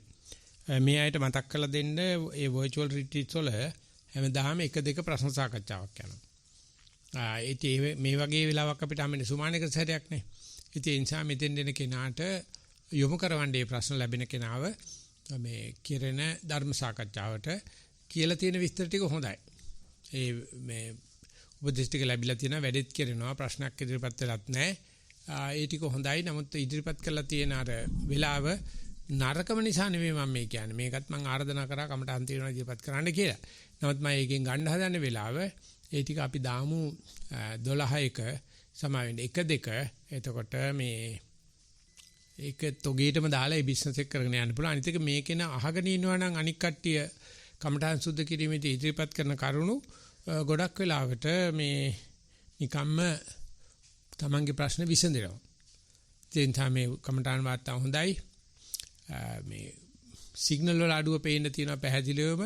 ලීලා තියෙනවා කියවනරත් ගොත ගහනවා සිග්නල් උත් අඩු වැඩි වෙන්න නිසා ඒ ඉතින් දවල්ටත් සමාල්ලාට ඒක වෙනවා. අද මේ තියෙන එක වැසිබර කාලගුණයක්. ඒ නිසා විදිහට දිගට කරගෙන යන්න කියලා කියන්න පුළුවන්. අවසරයි ස්වාමීන් වහන්සේ මේ පැත්තෙන් ලැබී ඇති ප්‍රශ්න එපමණයි. අවසරයි ස්වාමීන් වහන්සේ. මං සති දෙක තුනකට කලින් මගේ ඒ පරයන්ක භාවනාවේ ස්වභාවය ගැන කතා කරද්දී හිතට දැනෙච්ච දේ තමයි අර හිස් භාවයට අර සාපේක්ෂ ශූන්‍ය භාවයට අර ආනාපාන සතිය නැති වෙලා එතනට යද්දී ඊට පස්සේ ඒ සබ්දයකට උනත් ඇහැරුණත් එතන හිටියා කියලා හිතට වැටහීමක් නැහැ, හිතට දැනීමක් තිබුණේ නැහැ. එතනට ගියෙත් හිත අර මේ ආශ්වාස ප්‍රාශ්වාසයේ කැරක්ටරිස්ටික්ස් කර්ම මූලස්ථානයක් කරගෙන මට ඒක ඊයේ වෙද්දී වැටහුණු දෙයක් තමයි ඒ භාවනාවේ යෙදෙද්දී හිත කිසි මූල කර්මස්ථානයකට අර කොටු වෙලා නැතුව කිසි අරමුණක් නැතුව ඒ සිත දිහා නිරීක්ෂණයෙන් බලා සිටිද්දී සිත සමාලාට සිතුවිලි වලටත් යනවා, සිත සමාලාට ආනාපාන සතියට යනවා. එහෙම හරි මූලස්ථානයක් කියලා නැහැ. ඒතර ප්‍රධාන මූලස්ථානයක් වගේ වැඩි වශයෙන් ආශ්වාසය ප්‍රාශ්වාසයේ පමණක් බලන ගතියක් එක්කම අර සාපේක්ෂ ශූන්‍යතාවයට යන ගතියක් මට වැටහිලා තියෙනවා. එදයි අදයි වෙනස ස්වාමීන් වහන්සේ. දැන් ඊයේ හිත දැනගෙන හිටියා එතන හිටියා කියලා ඒතර සබ්දයකට වගේ ඇහැරුණාම ඒක නිකන් අර ගිය භවෙන් මේ භවයට ආවම අර ගිය භවයක් තිබුණා ඒත් මේ භවයට ආවට පස්සේ ඒක මතක නැහැ වගේ හොඳටම හිත දැනන් හිටියා එහෙම එකක ඒ වෙලාවේ සිහියෙන් හිටියා කියලා ඒත් අර සබ්දයකට ඇහැරිච්ච ගමන් ඒ තිබුණු කිසිම දෙයක් මතක නැහැ ආයි නිින්දෙන් අවදි වුණා වගේ අර හීනයක් දැකපු හීනේ මතක නැහැ වගේ ස්වභාවයක් හිතේ දක්නට ලැබුණා ස්වාමීන් වහන්සේ. එපමණයි. ඔය ඇත්තට මේ වෙන්නේ අර මේ කොයි අරමුණක් සමරස වෙනවා. ඉස්සලා අපි මූල කර්මස්ථානෙටම මූල කර්මස්ථානේ කියාගෙන ඒකම හොයා යනවනේ. අන්තිමට පේනවා අනුමාන ඥාණයෙන් මේකමයි ඒකෙත් තියෙන්නේ. අනිකුත් බාධා කරන අරමුණු වලත් ඒ ස්වභාවයමයි ඒකත් වර්තමාන වශයෙන් සතියට ලක් වෙනවා. ඉස්සලා අපි වාද කරන දේ කළු පාටට අරමුණ සුදු පාටට දැක හිටපු නිසා අරකෙන් මේකට එනකොට ලොකු වෙනසක් තිබුණා. නමුත් දැන් වෙනකොට ඒ වෙනස අඩු වෙනවා. හරියටම ඊට ඉස්සලා යෝගාචර මේක අත්දකලා තියෙනවා. ආස්වාද ප්‍රසආස දෙක වෙන් කරන්න බලන්න උත්සාහ කළොත් උත්සාහ කරපු ප්‍රමාණයට සමීපව බලන ප්‍රමාණයට මේ දෙක සම වෙලා පෙන්නනවා. ඒක භාවනාවේ බලාපොරොත්තු වෙච්ච නැති දෙයක්. නමුත් ගුරුවරයා දන්නවා ඒක. ඒ නිසා කියනවා ආස්වාදයෙන් ප්‍රසආසයෙන් පුළුවන් තරම් වෙන් කළ බලන්න කියනවා. නාම රූප පරිච්ඡේද ඥාන, පරිච්ඡින්න ඥාන. ඒ හොයන තරමටම පේනවා මේ දෙක අතර වෙනසක් නැහැ කියලා. එහෙම නැතුව බැලුවොත් දෙක අතර වෙනසක් තියෙනවා. ඉතින් මේක ලියන භාෂාවේදී හරියට පටලවෙනවා. ඊට පස්සේ මූල කර්මස්ථාන නිසා අනිකුත් අරමුණු අතර විශාල වෙනසක් තියෙනවා. අර කපායේ මේක නිවි ලෝකේ නැත්තම් නිවන වගේ. පස්සේ බලනකොට මේ දෙකක් සම වෙනවා. ඊට පස්සේ ඉඳගෙන ඉන්න එකයි සක්මනයි. එතෙන් මේ දෙකෙන් තොර වෙලාව පව් කරන වෙලාව, පරියන්කේ ඉන්න වෙලාව පින් කරන වෙලාව. ඊට බලනකොට වෙන පටන් ගන්නවා. මේ පරියන්කේ හිටියත් සක්මන් කරත් එදින්දා හිටියත් හැම වෙලාවෙම එකම හිත. අන්නේ අතරේ සීමා මරියාදාවල් නැතිවීම වස්තුව නැතිවීමක් කියලා තමයි අපේ හිත කියවන්නේ. ඒ නිසා පහු වෙනකොට භාවනා කරන්න බැරි ඉරියව්වක් නැහැ. භාවනා කරන්න බැරි අරමුණක් නැහැ. මරණ චිත්තක්ෂණයේ භාවනා සිද්ධ වෙනවා. දැන් නම් හිතන්නේ අපේ මැරෙන්න ඉස්සලා කොහොමද නිවන් දැකලා ඉන්න ඕන කියලානේ. නමුත් හරියට භාවනා වුණාට පස්සේ සමසීසී කියලා කියනවා මරණ වේදනාව මත නිවන් දකින්නවා. එහෙම දෙනමක් අපේ බුද්ධ ශාසනයේ නිවන් දැකලා තියෙනවා. ඉතින් ඒ නිසා අපි ඔය තියෙන දේවල් වලට තියෙන හුඹස් බය නැතිවීම තමයි වෙන්නේ. ඉස්සෙල්ලා හුඹස් බය දාගෙන තමයි යන්නේ. ආස්වාසි කරනවා ප්‍රසවාසි බලන්න එපා. ප්‍රසවාසි කරනවා ආස්වාසි බලන්න එපා. බලන්න බෑනේ. ඒ නිසා ආස්වාසෙමයි කියලා හුදුවට විස්තර සහිතව බලන්න ප්‍රසවාසි කැලි තියෙනවා මේක ඇතුලේ. ප්‍රසවාසි බලනට ආස්වාසි කැලි තියෙනවා. මොකද දෙකම වායෝ පොට්ටබ්බ ධාතුව. ආන්නේ වගේ මේ දෙමළයි සිංහලයි බුද්ධ ආගමයි අනම්මනම් කියන දේවල් ගිහිල්ලා මනුස්සකම එළියට ආවට පස්සේ පේනවා මේක ගිය ආත්මෙත් ওই මනුස්සකමයි මේ ආත්මෙත් ওই මනුස්සකමයි අරක ගෑනු වෙන්න පුළුවන්, මේකේ පිරිමි වෙන්න පුළුවන්, උසස් කුල අනම්මන වෙන්න පුළුවන්. නැතර මනුස්සකමේ නම් කිසිම වෙනසක් වෙලා නැහැ. එතකොට මමයට ඔළුව ගහ ගන්න තැනක් නැහැ. මමයට ඕනේ මම විශේෂයි කියලා කියන්නේ. අරකින් විශේෂයි මේකෙන් විශේෂයි. ඉතින් විශේෂ බවම පෙන්නලා දෙන්නකෝ. පෙන්නලා දුන්නාට පස්සේ ගංගානංගගේ වැලියටයක් බවටපත් වෙනවා. ළඟ තියෙන වැලියටත් එක්ක වෙනසක් තමයි. නම වෙනසක් නැහැ. ඕකෙන් තමයි මම නැති වෙන්නේ. ඕකෙන් තමයි සක්කාය දිට්ඨිය නැති වෙන්නේ. ඒක අපිට හරි කම්මැලි. මට මුල් ඇවරියෙම දුන්නේ නැහැ. මට පළවෙනි මේසෙට වතුර ඇල්ලුවේ නැහැ. මට ඇවිල්ලා ආර්දනා කිරුවේ නැහැ කියලා ওই নানা ආකාර ප්‍රශ්න තියෙන ගෙවල් දොරවල්. මේකේ මොනවත් නැහැ. දැටි අරන් පොලිමේ ගිහිල්ලා බත්ති අබ්බේ දාන කනකොට ඔයක ඉස්සරහ බෙදුවත් එකයි පස්සේ බෙදුවත් එකයි එකමයි. ඉතින් අන්න ඒකට හැඩ ගැහෙන්න අපි කැමති නැහැ. අපි හිතනවා ඒක හොඳ නැහැ කියලා. නමුත් වෙන්නේ මොකද්ද? අපි වෙනස්කමක් දකින්න නිවන් දැක්ක නැහැ. මේක පව් මේක පිං. ඔය එකකවත් ගෑවෙන දෙයක් ඇත්තේ නැහැ. ගෑවෙන තාක්කල් රුචර්චුකන් තියෙනවා. මෙතන සිද්ධ වෙන්නේ මම මේ කතා කරන්නේ සිද්ධ වෙන්නේ අර සීමාව නැති වෙන එකයි. මූල කර්මස්ථාන නිසා අනිකුත් කර්මස්ථාන අතර සීමාව. ඉඳගෙන ඉඳලා නැගිටිනකොට තියෙන සීමාව. අර අරමුණේ මේ අරමුණට යන සීමාව. රූප වලින් ශබ්ද වලට යන සීමාව. ඔක තේරුම් ගත්තොත් තේනවා රූප හදන්නේ ශබ්ද හදන්නේ එකම ජවයකින් කියලා. ඒකම රූප හදන එකෙන් ශබ්ද හැදුවොත් රූපේ නැති වෙනවා ශබ්ද හැදෙනවා. ශබ්ද හදන එකෙන් ගඳක් හැදුවොත් රූප ශබ්ද නැති වෙනවා. මේ එකම ශක්තියකට අපි එක එක නම් දානවා. දාපුනම පේනකොට අනිකව නැති වෙලා යනවා. මොකද 18 සන්නි නටන්නේ ඔක්කොම එකානේ. සන්නි දෙකක් වේදිකාවේ ඉන්න බෑනේ. කොළමට අඳින්නෙත් එකම තමයි, සීරියක්ෂයට අඳින්නෙත් එකම තමයි. සන්නි දෙකක් එකවර වේදිකාවේ ඉන්න බෑ. ඉතින් ඒ නිසා අපිට කියනවා පුළුවන් නම් 18ක් තියෙනවා වරෙන්කෝ දෙකක් එකට එන්නේ නැහැ. ඉතින් ඒක අපි අර වෙන් කරලා අඳුරන්නේ යමින් තමයි වෙන කරන්න බැරි බව තේරුම් ගන්න. ඒක වෙන් කර අඳුනා ගැනීමට කියන ආකාර සහ සටහන් කියලා. සමෝසේ බැලීමට කියන ස්වභාව ලක්ෂණ කියලා. ඉතින් යෝගාවචර ආකාර සටහන් ආකාර වලින් ස්වභාව ලක්ෂණයටපත් වෙනකොටම යෝගාවචර වැඩි විපත් වීමක් සිද්ධ වෙනවා. ඒක විනාඩි ගාණෙන් සිද්ධ වෙනවා. මට පරියන්ක දෙක තුනකින් සිද්ධ වෙනවා. එදාට පේන ඔක්කොම භාව ලක්ෂණ විතරයි තියෙන්නේ. ස්වභාව ගති විතරයි. ඒක මේ මගේ උඹේ පටවිය ආපෝ තේජෝ මොකක්වත් නැහැ. ඉතින් ඒ වෙනස දරා ගන්න බැරි කමයි අපිට තියෙන්නේ. නැත්තම් ඒ වෙනස නම් ස්වභාවයෙන් සිද්ධ වෙනවා. ඔය ඒකේ අතරමැද අවස්ථාවක් තමයි විස්තර කරන්නේ. වෙනස්කම් තිබිලා වෙනස්කම් නැති වෙනවා. ආයෙසරක් වෙනස්කම් වලට වැටෙනවා. ආයෙ වෙනස්කම් නැති වෙනවා. වෙනස්කම් නැතුව දැකීමට පද්ධතිය දැකීම කියලා කියනවා.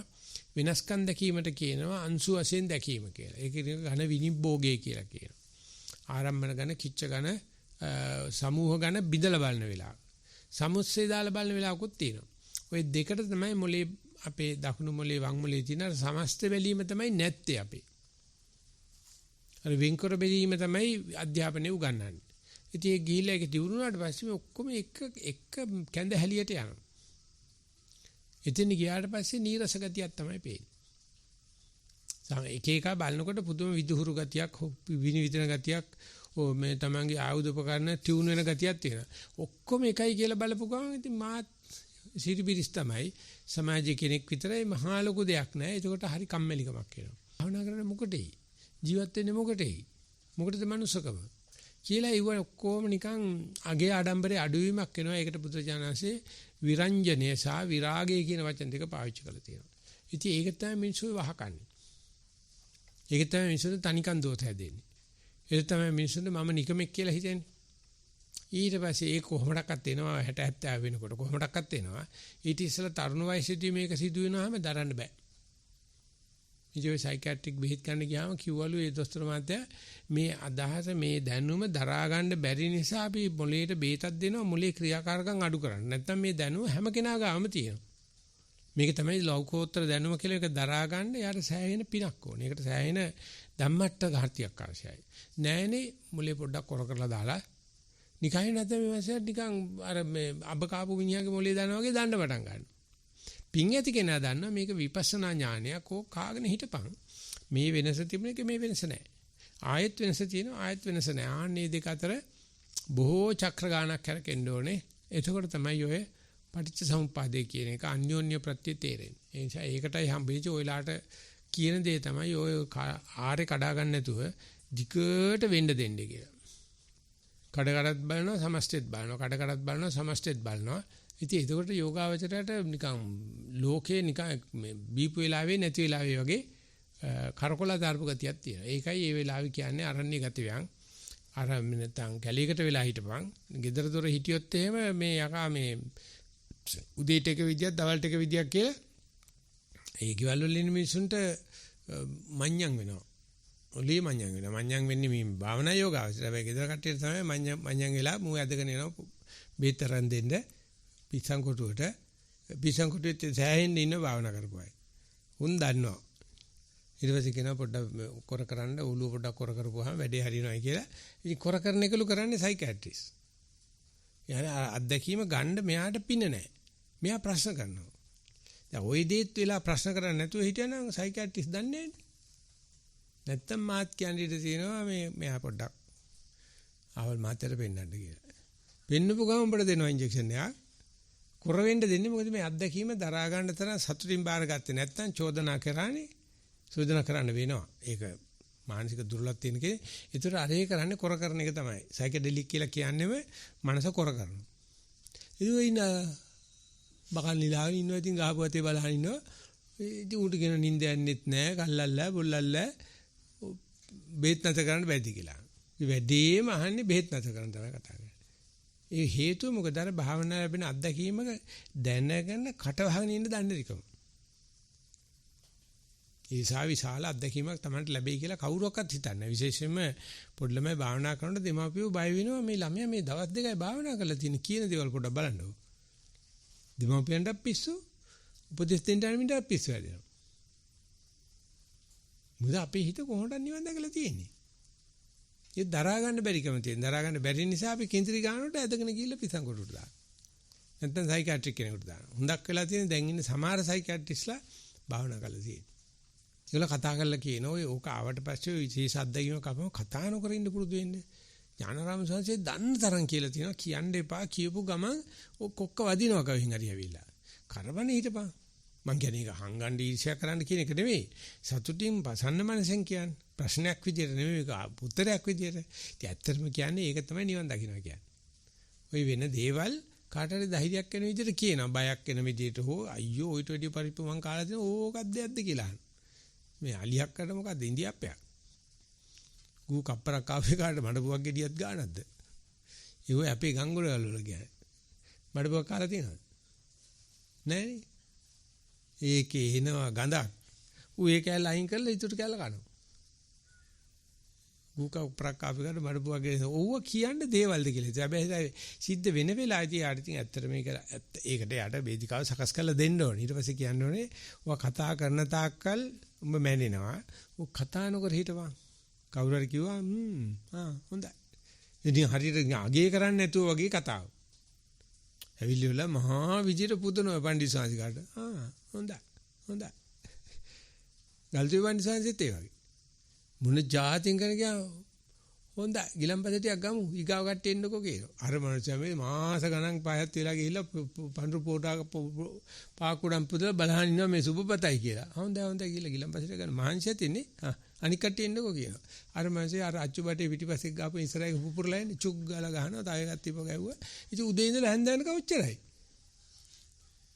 ඉතින් අපි යන්නේ එතෙන්ද දැන් මෙයා මට විශේෂයෙන් සලකාවි පයින් මෙච්චර ආව බස් එකෙන් මෙච්චර ආව වෑන් එකට මෙච්චර ගෙවුවා මේමයි කියනවා අහගෙන ඉඳී කියලා.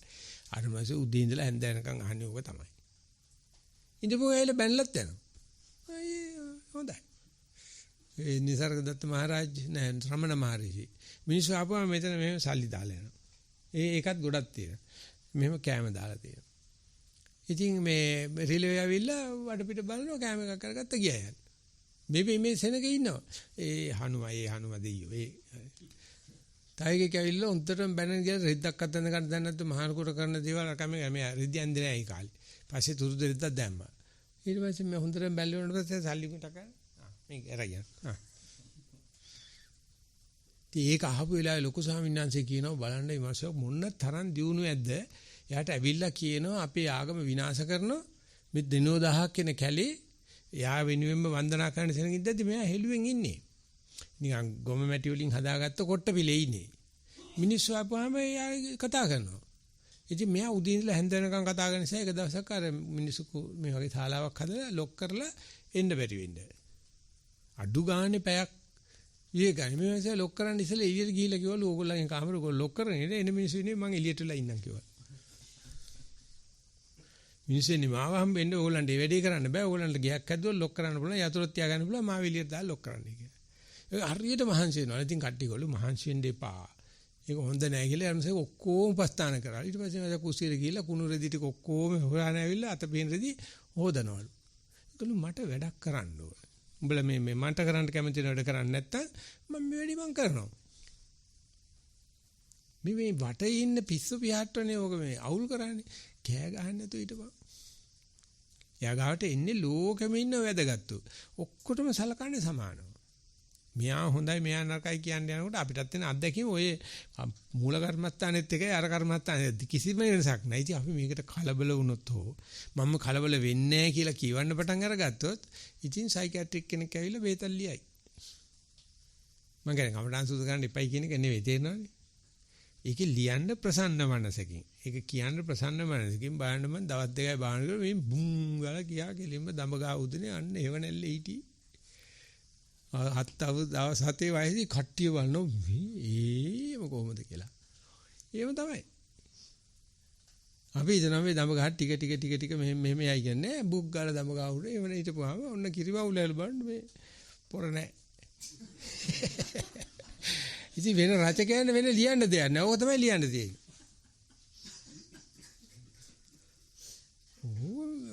ඌවත් මල්ලි ඌවත් වැඩද මේ අපි ශාසනයක වැඩ කරන්නේ අපේ නෛර්යානික සම්බුද්ධ ශාසනයක් තියෙන්නේ ඔය සූත්‍ර පිටකවල සමහරව ලියලා තියෙනවා තමයි. නමුත් අපි සමාන මට්ටමකට කරගෙන ගිය දවසේ අපි ඊගාව පාඩමට ලෑස්ති වෙනවා. මේක කියෝ ඉන්න ගත්තොත් අපි ඔතනම ට්‍රැප් වෙනවා. ඒ නිසා ඒක කියන්න ඕනේ අතහරින පැත්තෙන්. හැව හලන්නේ. යට හැව එනකොට උඩ හැව ගැලවලා යන්නේ. එහෙම නැත්නම් මේ මට මෙච්චර ලස්සන හැවක් ආවා මං අසවල් තැන හැව ඇරියා ඒ ගහ මුලට මං ගිහලා ආයෙ වන්දනා කරනවා නේ හැව ඇරියා නම් ආයෙ ගන්නෑ. ඉතින් එහෙම යනවනම් බොහොම ශීඝ්‍රයි ගමන. ඒ නිසා ඕවා සාමාන්‍ය දෙයක් වෙනකන් ඔය ක්‍රමයේම කරලා අපි සූදානම් වෙන්න ඕනේ ඊගාමට. මේකේ ඉවරයක් නැහැ. මේ ධර්ම ගැඹීරත්වයේ ඉවරයක් නැහැ. අපි ඔය යමක් මේකයි වැදගත් දෙය කියලා ඇල්ලුවනම් එතන හිර වෙනවා අපි. අපි කියන්නේ ඕක සාමාන්‍ය දෙයක් ඊගාව එක බලමු. ගැඹුරු ඉවරයක් නැහැ. ඉතින් මේ කාලේ ඇත්තටම මේ ඊටාම ගැඹුරු මට්ටම් වලට යන මේ අවාසනාවන්ත යුගයක් ගැඹුරු මට්ටම් වලට යන විශාල පිරිසක් ඉන්නවා. අපි ඒගොල්ලන්ට පාර කපලා ඔය ඉන්න තැන අගය කරන්න දෙන්න එපා. අගය කෙරුවොත් එතන කූඩාරමක් ගහගෙන ඔතන පටන් අර ගන්නවා ටිප්පලක් දාන කියන්නේ ඕක මේ කූඩාරමක් විතර ඔක අතහැරපන් ඊගායකට ඵලයන්. ඊගාව කඳ උරට ඵලයන්. කියලා හිතට අධි කුසලයට යන්න මේකට සූදානම් ශරීරය යන්න. රයි ස්වාමීන් වහන්සේ එදිනෙදා ජීවිතය සහ සක්මන පරයන්කේ ගැන කතා කරන්න යන්නේ. සක්මන සහ පරයන්කේ කියන එකවත් එදිනෙදා ජීවිතය ගැනවත් කියන්නේ. මෙහෙන් පැමිණෙන්නට විට මේ කාලසටහනට දැඩිව අල්ලගෙන වගේ හිටිය ගතියක් තේරුණා. දැන් එහෙම නැහැ නෙමෙයි ස්වාමීන් වහන්සේ. ඒක යොමු වීමක් තේරෙනවා. වතපිලිවෙත කිසි දෙයකට අකමැත්ත නැහැ. බොහොම සතුටින් කරනවා. හැබැයි මේ අනායාසයෙන්ම ඒක කෙරෙන ගතියක් පේනවා. සමහර දේවල් මේ වෙලාවේ හිතලා කරන්න ඕන කිව්වට ඒක සමහර වෙලාවට ඒ වෙලාවෙම වෙනස් වෙන ගතියක් තේරෙනවා. පරයන්කයකට වාඩි වුණාම ස්වාමීන් වහන්සේ ආනාපානාව මනව දැනෙනවා. විනාඩි 45ක් පැයක් වගේ කාලයක් බොහොම ඉක්මනින් ගෙවිලා යනවා. තේරෙන්නේ නැති ගතියක් දැනෙනවා. සක්මනට ප්‍රියතාවයක් දැනෙනවා. ඒ වගේම ස්වාමීන් වහන්සේ මේ පුද්ගලයන් දිහා බලනකොට මේ විවිධාකාර මට්ටමේ හැඟීම් තේරෙනවා. මේ පුද්ගලයාට මම ටිකක් වැඩියෙන් කැමති, මේ පුද්ගලයාට අකමැති වගේ ගතියක්. ඒකත් සමහර වෙලාවට සම වෙලා පේනවා. ඔන්න ඔය ගතියක් දැනෙනවා ස්වාමීන් වහන්සේ. එපමණයි. ඒ දිගට කරගෙන යන්න පුළුවන් නිසා ඒ වගේ කමටහන් සුද්ධ කරමින් දිගට ඕක කරගෙන යන එක තමයි කරන්න තියෙන්නේ. ඔය අතරමැද අවස්ථාවක්. ඕක බාහිර අරගෙන ඕක ඉක්මවට පස්සේ තමයි අපි ඊගා පාඩම් පද්ධතියට යොත් වෙන්නේ. නිසා මේක සාමාන්‍ය දෙයක් කරගෙන අනුපස්සනාවට දාගෙන අනේක තමයි කරන්න තියෙන්නේ. දිගට කරගෙන යන්න ඕන. හොඳයි තරංගා. අවසරයි ගෞරවනීය ස්වාමීන් වහන්සේ. පසුගිය නිවනේ නිවීමේ දේශනාවේදී මාර සේනාව යනු විතර්ක වරහන් තුල හිතේ ඇතිවන කෙලෙස් බව ඔබ වහන්සේ විසින් පැහැදිලි කරන ලදී.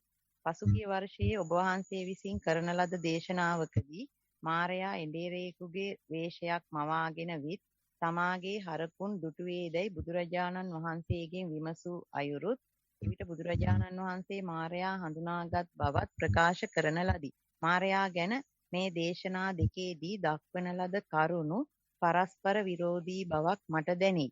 මේ සම්බන්ධයෙන් ඔබ වහන්සේගේ අදහස් දක්වන සේක්වා. ත්වන් සරණයි.